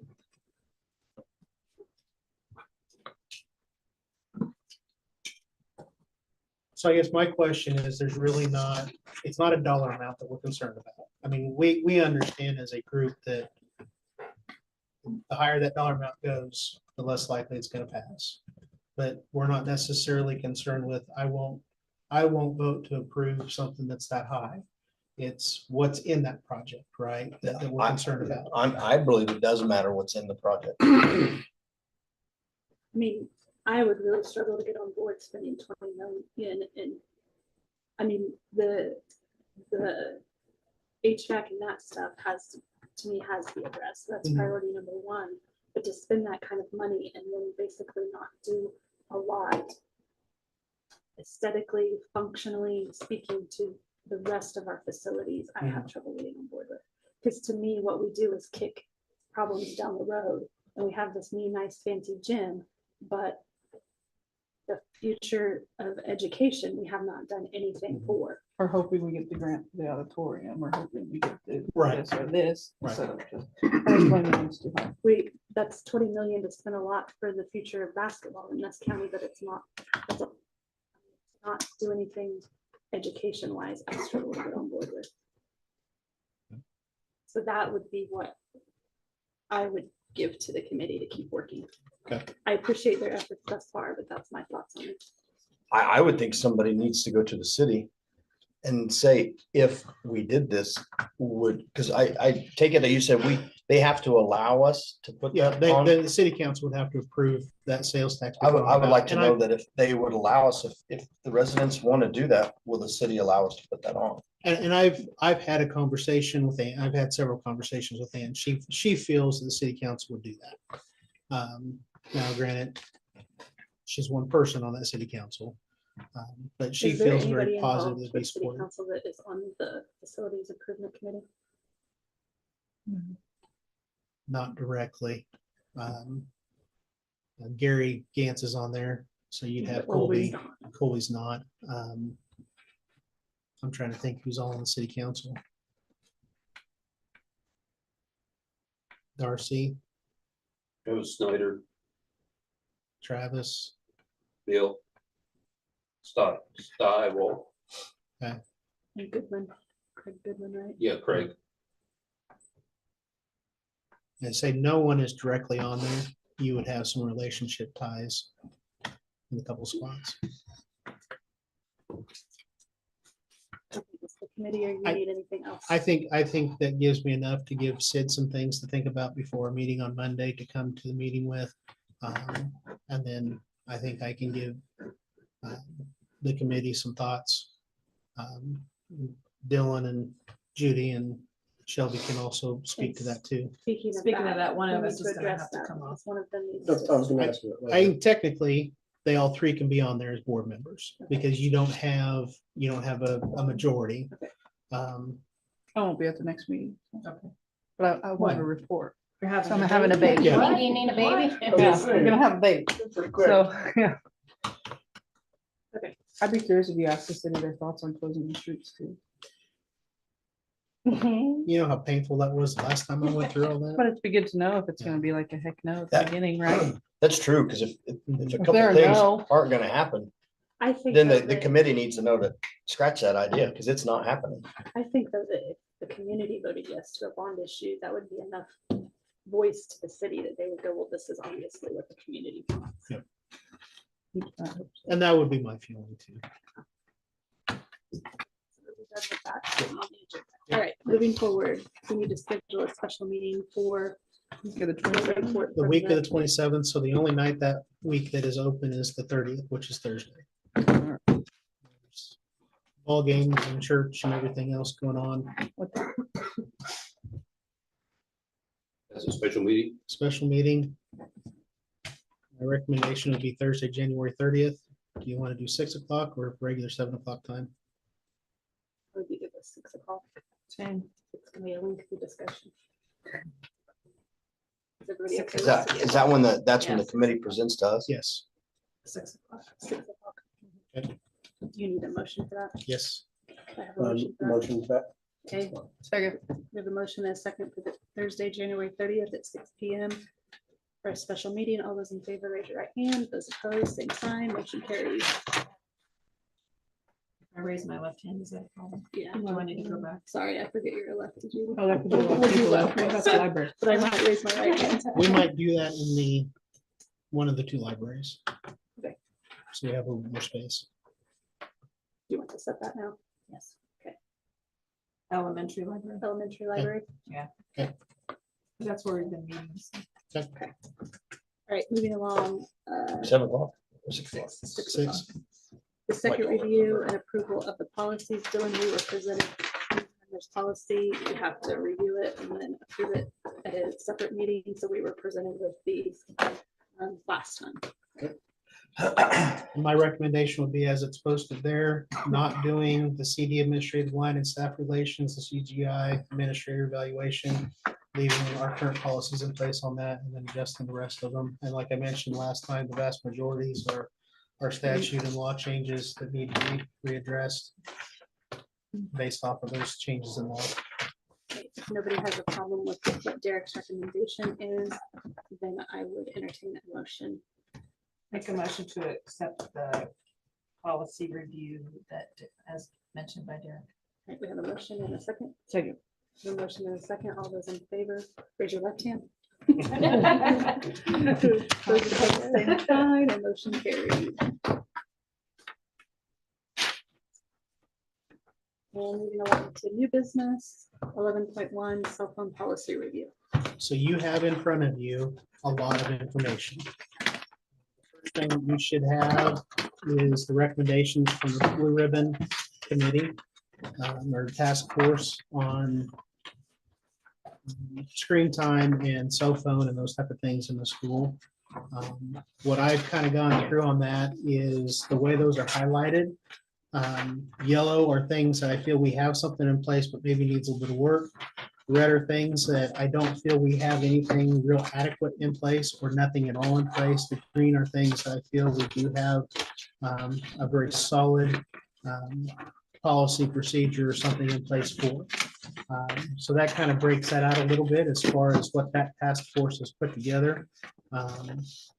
As we talked about cell phones, I thought it was a good time to address not just personal use items, technology pieces, but as a district, how are we going to address all of this? You've got these recommendations from the task force. The state board accepted the findings of the task force, but that's all they've done. I don't know if they'll go further and say these are now requirements. I kind of doubt that will happen. I am guessing it'll be simply, these are recommendations that were put together by a task force of state people, parents, community members, experts, and what have you. I don't necessarily foresee them becoming requirements. But I think a lot of what's in here addresses some of the concerns that we do have. So you have that. You also have what our current use agreement is and our policy on technology devices in the school. If you notice, that dates back to 16, 17. I highlighted a handful of things going through, things that need to be addressed because they are not accurate to what we currently do. So there are some things that need to be adjusted in there, but there's also several things in these recommendations that need to be added to or changed in these policies. You've got that. You've got our current student and staff cell phone policies in our handbooks. What those two are, I think that's the front and back paper for you. You have cell phone policies from all of our league schools that we discussed and looked at the last time we talked cell phone policy. And I would say based off of this, every single one of these schools are going to be having similar conversations as far as what do we do with our cell phones? What do we do with our technology and those type of things? And then the last thing you have, I had a conversation specifically with the 712 staff, because I think the cell phone issue is really a 712 issue more than anything. It's not that we don't have issues at the elementary school, but they're very limited. I have not had any kids 11 years sent to me at the elementary school level that have breached a cell phone policy. But I will tell you that with the advent of, I'm not for sure what they're called, but the watches that allow kids to call mom and dad and 911, that has at some level become an issue. We had one incident that was addressed. It was a tough situation, a tough week for a group of kids. And they used the watch to call mom and dad because they were having a bad day. But then several kids got watches for Christmas, and we did have a classroom disrupted because the watch was going off in the middle of class. Talked to a lady today. They bought watches for their kids. Parents have the ability to go in and change a whole bunch of settings on those to where from this time to this time, phone calls cannot be made or received. So that's something to think about too on those watches, as far as whether you ban them or require parents to put those settings in place as far as at school, if the kid's going to have the watch on their body. So something to think about. But I did have a conversation with the 712 staff. I told them that they need to have a voice in this if they're the ones that are going to have to enforce things.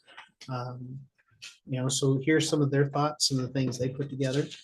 And then the last thing I will say as far as this, you're possibly talking about making some major changes.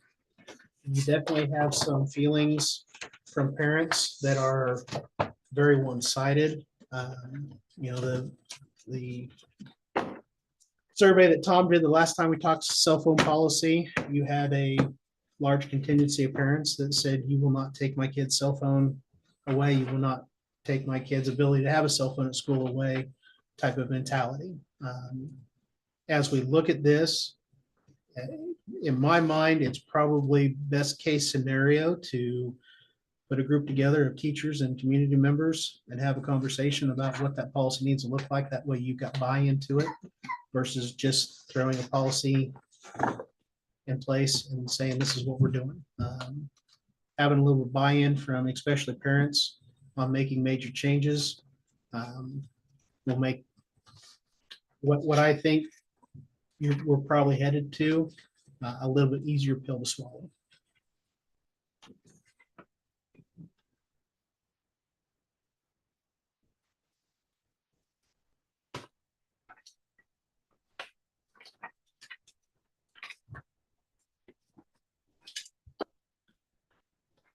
But if you look at that very second recommendation from the Blue Ribbon Task Force, basically their recommendation is kids should not have access to their phones during the school day. What do they say about watches? I don't know if it says anything in here. I know that the lady I talked to about this is a parent in Dayton. And she was complaining about their policy. Specifically, my understanding is the principal told her that the kid could have a watch, and then that same day backtracked and said they can't have a watch. So I think from school to school, it kind of differs. Some of those watches, you don't have to have the cell phone nearby. Some of them you do. I think you're going to run in, and I think if you look at some of the concerns the staff put together on theirs is exactly that, is the kids are going to find ways to circumvent Everything. the system. So, if you take the cell phone away, they're all going to get watches that they don't need the cell phone for. So then you take the watches away, so it's going to snowball. Glasses. Yeah, those you just touch right here. There's all Yeah, sorts of different new things that thing. they can put in place You can to video be able to from here, access their there's stuff. like phone calls from here. Yeah, talk through your glasses. Because That's how that guy that they bombed, can message New each Orleans, other on their That's how he laptop. scoped it all. He walked around and he scoped it. Wearing a set of glasses. I guess my biggest concern is that we spend class time trying to police this. We're spending 5 minutes in a 48-minute period. I don't know if it's worth it. I would like time to go home and read all of this. Well, and that's, yeah, and I think this is a conversation that needs to take several Is it worth it? meetings. I don't have 5 minutes to get to it. Exactly. What's that? When the younger pouch thing came up, I was all for it. And then this is me speaking as me, not as the voice of the staff. So I understand that. I think if they went into a cell phone pouch at the beginning of the day, and I think you're gonna have to put watches in there and you're gonna have to add to the list. But I think that would make life simpler on Tom, simpler on Derek, simpler on me. Does it need to be that expensive pouch or are you talking even I don't care. somebody brought a bag, you just put it in your bag, zip it, hang it So on the we- wall? So we've got the shoe things on the wall, and some teachers use it, some teachers don't. So if you put it in the bag, then nobody has the option. I think that's one thing the staff needs to understand is that they need to come to, like, I get personal classroom management, but when you're talking a policy that affects everything all day long, the staff needs to come to a consensus on how they're going to approach it. And it would be best for all of us if every teacher handles it the same way. Now, if the staff wants us to make that decision for them, I don't have a problem doing that. But then I expect that every teacher, every staff member will follow that. If they want to take it off of their hands and given to us, we can do it, but it needs to be the same in every classroom. I just happened to be around when the two board members and the commissioner of ed came through and happened to pick up that the task force did a book study on a book called The Connected Generation or Connected Generation. If you have the time to read or listen to that book, I listened to it when I was drilling wheat, and it's an eye opener. You know who wrote it? No, that's I can okay. look on Audible. That's okay. It's on Audible. though. Connected generation. The Connected Generation, yeah.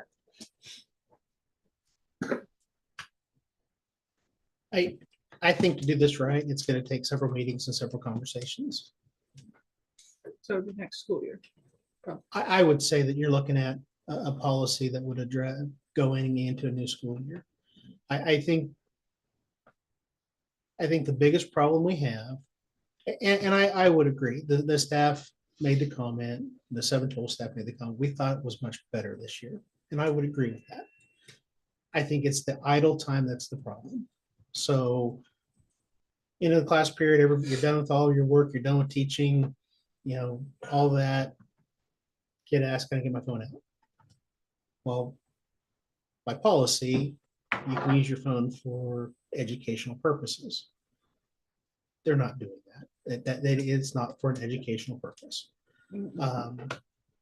Are there times, I'm sure in your class, you pulled up YouTube, say to look how to do something. I mean, there are some educational reasons. Yeah. It's the anxious generation. Sorry. The anxious. Oh, the anxious. The anxious generation. And I've got a book at the library that addresses this topic that I've heard is really good. I haven't taken it home to read it, but I don't think that's the title of it. So I think there's more than one So like, reference. Is thing out there there- that maybe could be looked at? also, is there still teachers that are allowing kids to do their schoolwork on their phones if they don't bring their laptops? I couldn't tell you for sure. I never had a group of kids that didn't have their Chromebooks. I was just I'm curious not gonna because, have a kid take a safety test on their iPhone. yeah, They can take it tomorrow. I was just curious if that was like one of the reasons why the kids were on their phones, because if that's the case, then that's like not bringing your homework back the next day if you didn't bring your laptop, like. I won't say that there aren't kids that show up with their Chromebooks dead and have to figure out a way to charge it. I know that happens. I think a lot of that happens probably at your 7th and 8th grade level. I think the vast majority of the kids have figured out they need their Chromebooks for a lot of what they're doing in class. Mhm. So, you know, they figure out pretty quick they better have it and be able to use it. I could not answer the question of whether or not teachers are allowing them when they don't have the Chromebook to use their phone. I will address that though. And I would say like in the policy where it says the cell phone can be used for educational purposes, that little spiel should just be taken out completely. Like cell phone shouldn't be used at all in school. We're providing them a huge cell phone right in front of them. Just as an example of that, I could argue either side of the story today. We were doing some math and I had a couple numbers that I punched in on my calculator on my phone, and I wasn't gonna remember this long number. So I had somebody else pull their cell phone out and use their calculator. You know, we're not gonna carry the Chromebook out to the shop to do something like that. So Yeah. I do like, I mean, for that fact, it's handy for us to do some math that way, you know.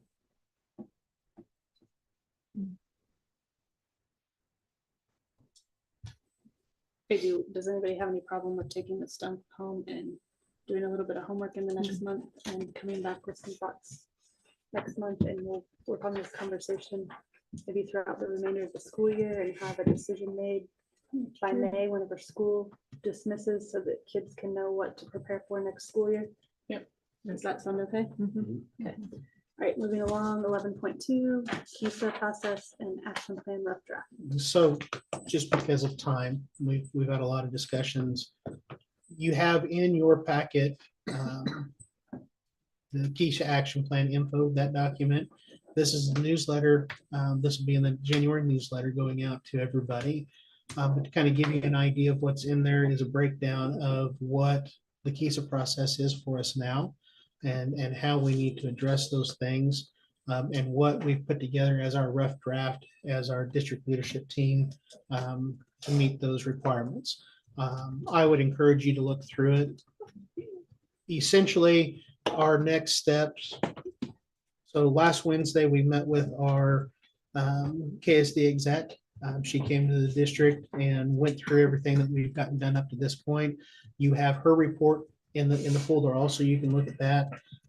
Very complimentary of what we've done as a district and as a staff. We've seen some great improvement. She kept throwing out over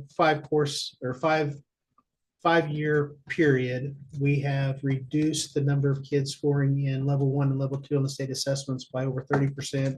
We've increased the number of kids scoring in the levels 3 and 4 by between 8 and 9%. That is not something they're seeing across the state of Kansas. We're doing some great work there. The staff's doing some great work there.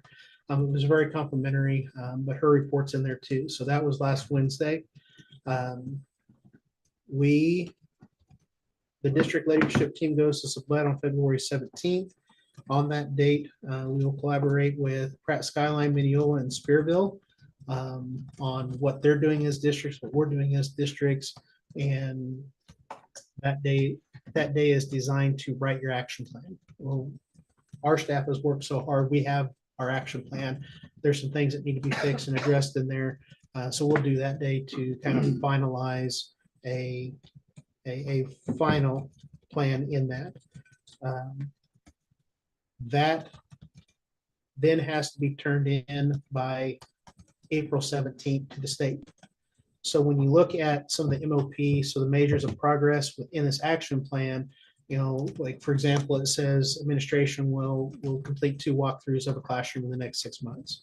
Well, technically that 6 months doesn't start until April 17th.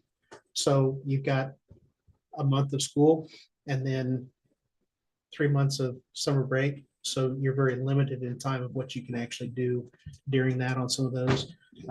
So keep that piece in mind. And then we have to have measurable goals that are 6 months out, a year out from that. Why would that they April start date. it then? So essentially the problem the states run into, the way they're doing things and the way they've got their oversight in place. Amber Miller, who is our KSD rep, basically does all of Western Kansas. So she has to go through and meet with every single school district in Western Kansas. That takes some time.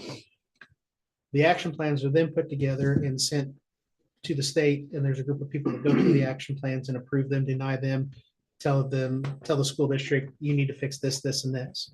So that takes time. So instead of everybody being beginning of school year, they've spread them out.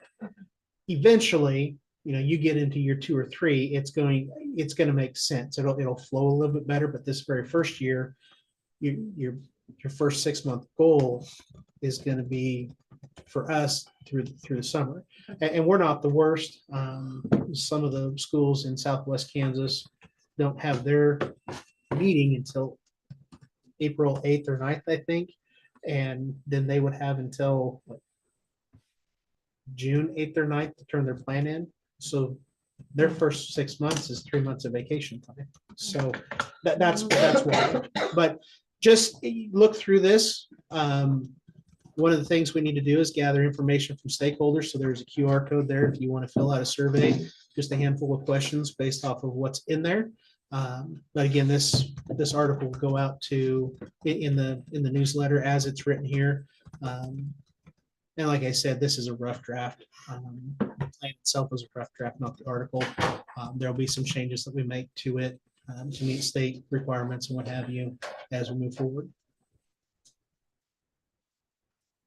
Any questions? Right, moving along, approved meeting dates for the remainder of the calendar year.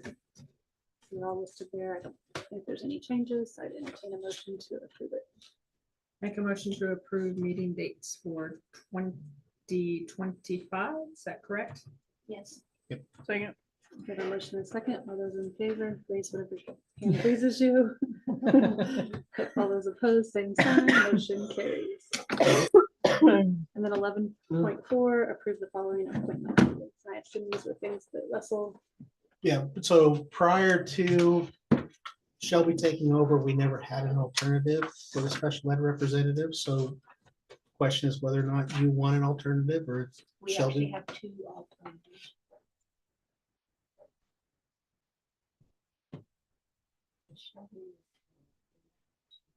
But I don't think prior to Shelby never taking, had. we didn't have Yeah, them. yeah. So if we wanted alternatives to the special ed representative, we can appoint that person. Stereotypically, board president has been the spokesperson for the board, the civil rights 504 officer, and then the bank account signature. It doesn't have to be though, so it's whatever you guys want to do. We have to go in order. Like, can I just make a motion for 32, 33, and 34 to be Lori? Okay, I make a motion for 32, 33, and 34 to be Lori as bank president, as board president. A bank president. Second. We have a motion and a second for 32, 33, and 34. All those in favor, raise your hand. All those opposed, same sign.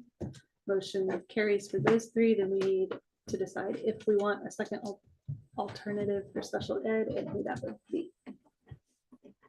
I make the motion that we don't have an alternative because she's on the ball. Okay. Is that good? Yeah. You need a motion for that, or we can just leave that live, Susan. Okay.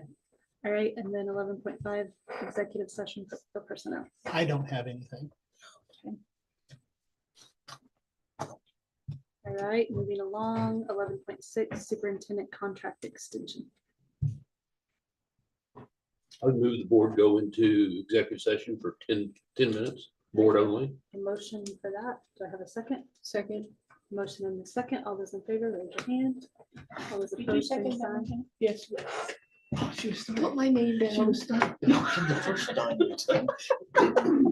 weeks. Or first half, first semester. Yes, yeah. Okay, Christmas break. No sticks. Oh.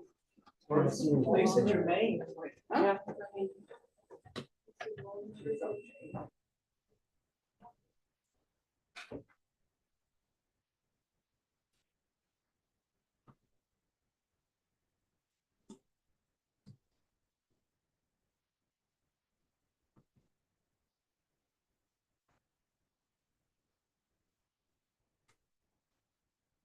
How's that new grandbaby? Good. What's name? Emma, Emma. That's Peyton's middle name.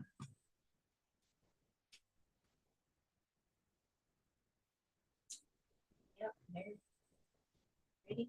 Good. Yeah, that's great.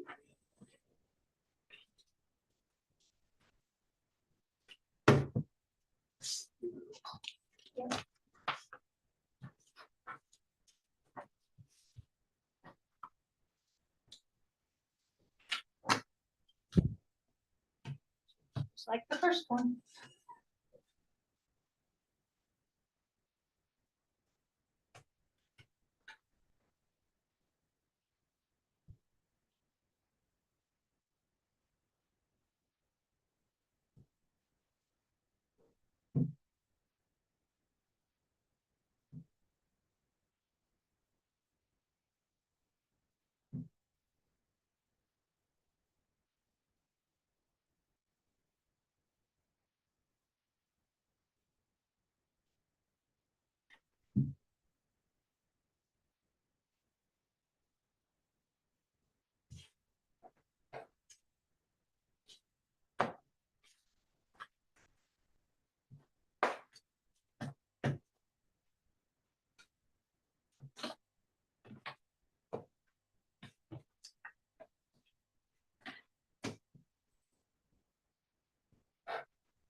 Is that a?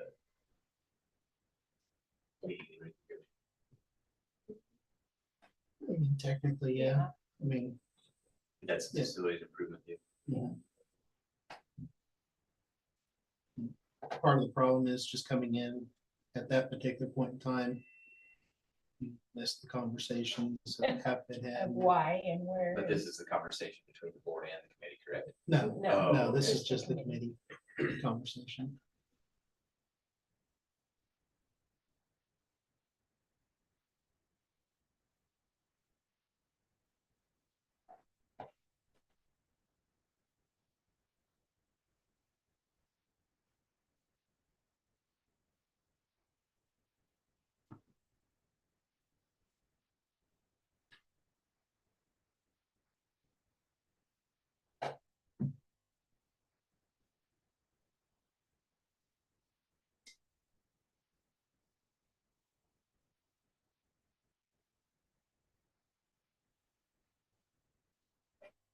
You guys have fun at the Christmas tree? Yeah, it's a good time. Yep. It's neat to have it out there. We bowled and then we did the golf simulator and then bowled again. It's fun.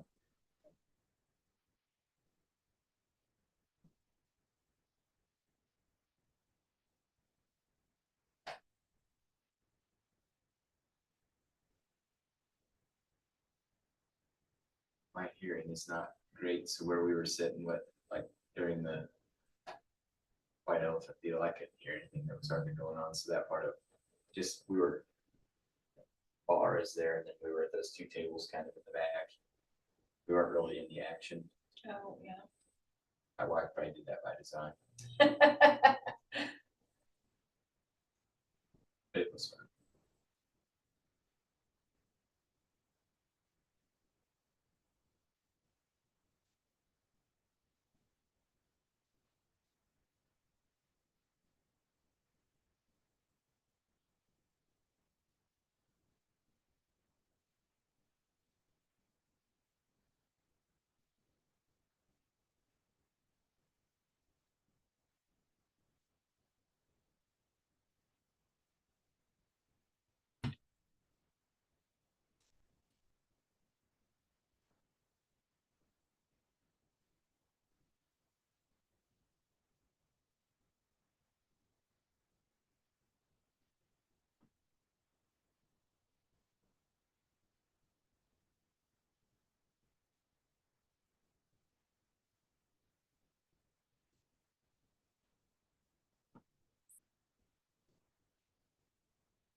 But when we go on the website, The company, that took from- yeah, but and that might be, I'm gonna call them and just see if they do any kind of discount. and it may be that if we need one or two folks, they might be able to simply, like, like I said, I know, and I would have done that, but that one. that I had, it's not 3 or 4. Yeah. It may have changed. But you do go out there.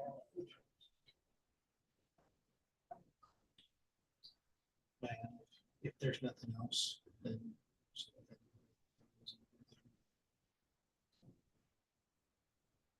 30 bucks, and she says she doesn't let it go out of her.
From you.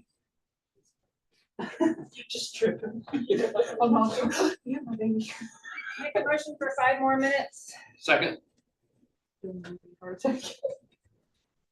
That's silly, isn't it?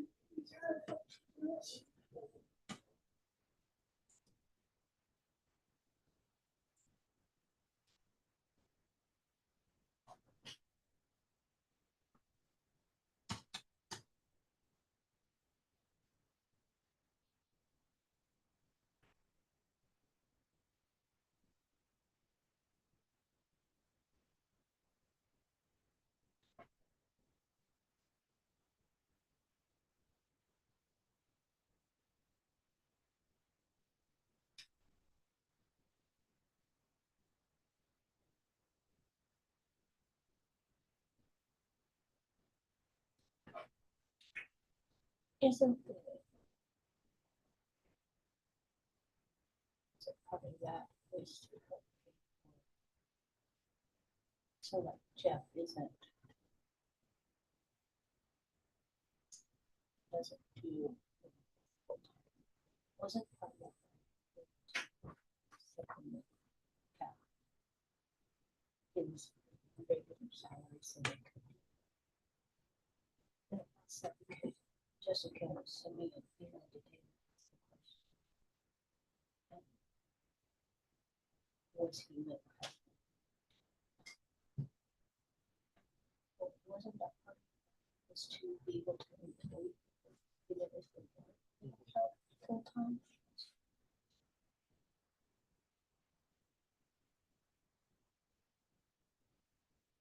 Yeah, I don't know. Don't know. You say it's not 100%.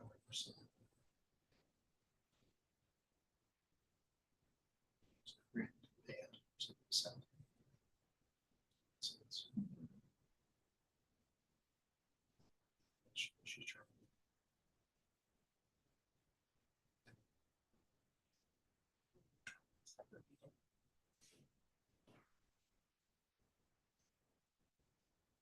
During the course of the school day. So. Section was just the lunch Schedule. with his lunch and everything else would be considered. It's a summer. That's the only thing I'm worried about.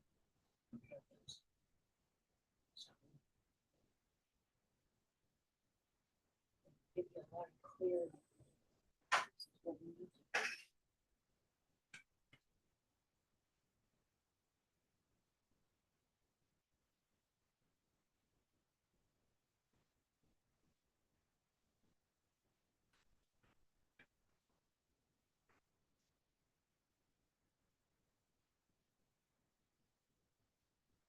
The order for fresh fruits and vegetables for the elementary school.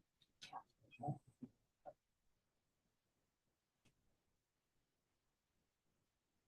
Everything I ordered through cash was that. That's School right. cash machine overhead. Everything else will get through same process. Amazon or someplace.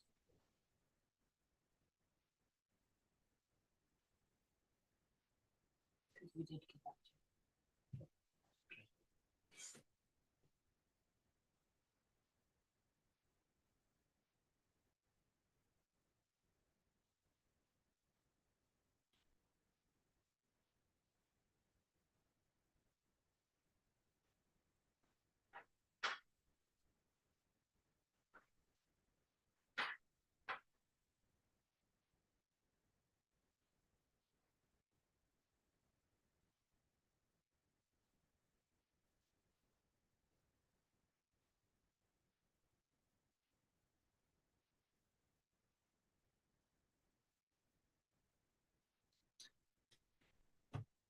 Brett, will you make me a new sign? Sure. Probably get the blanks off of that same place that we've been ordering stuff. Do I need to order some more? Well, I won't have a blank that size or a stand for it. Well, I have a stand. I have Okay. extra stands, because last time I think you just popped them off and you put new ones on there. Oh, okay. That's what you did last time when you made these guys. Shelby's and Ken's. Did I do Shelby's and Ken's? Yeah, you did those two. Because these are from the old place. Our old auditors used to get them for us, but they Oh. don't do that anymore. So I think you made those two, but we popped them off the old one I had. So Yep. I'll order you a new one. Sounds good.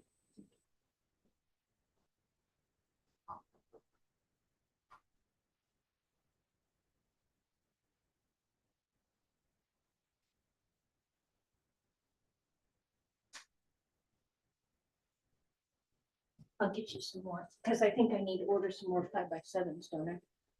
Or 4x6s. I'll get an assortment. That sounds good. You store them over here though.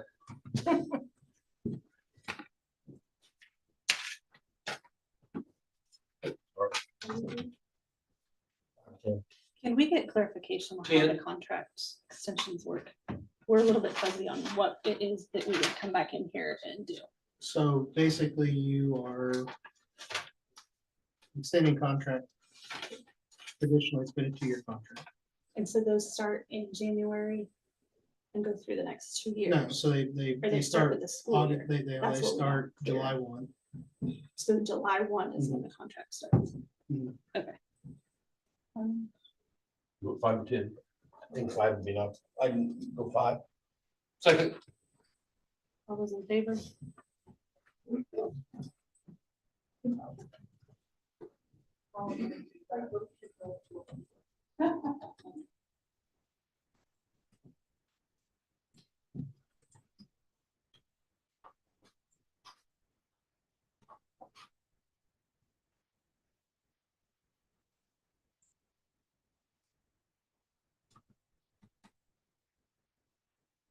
Yeah, okay.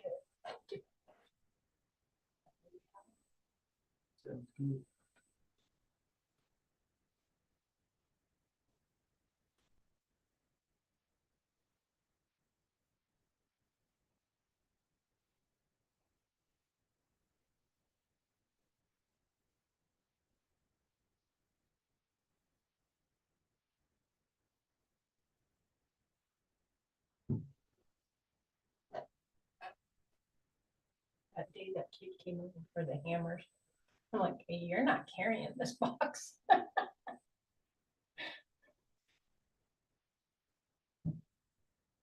If we get it right, I think I'll have enough that all, so what I'm doing is I'm putting their logo and then just the eagle on it. I'm not gonna probably put any writing or anything on it. Yeah. And if I don't mess it up, we'll give them one back. Oh, yeah. I think that would be kind of neat. I think they might get a kick out of that.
DJ still like Nickerson.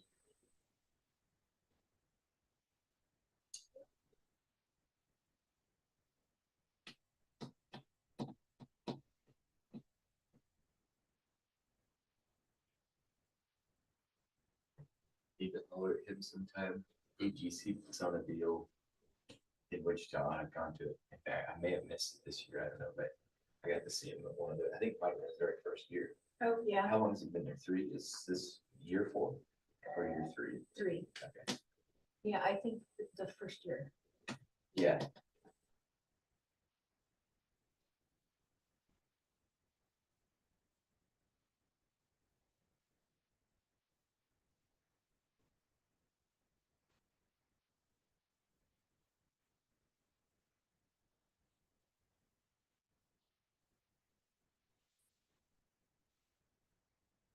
He made a bunch of.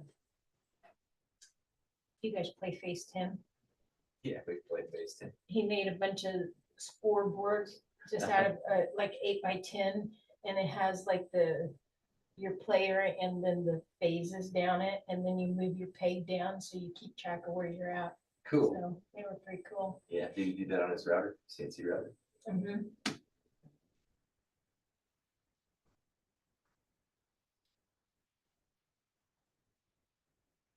Might have to get that file from it. Somewhere.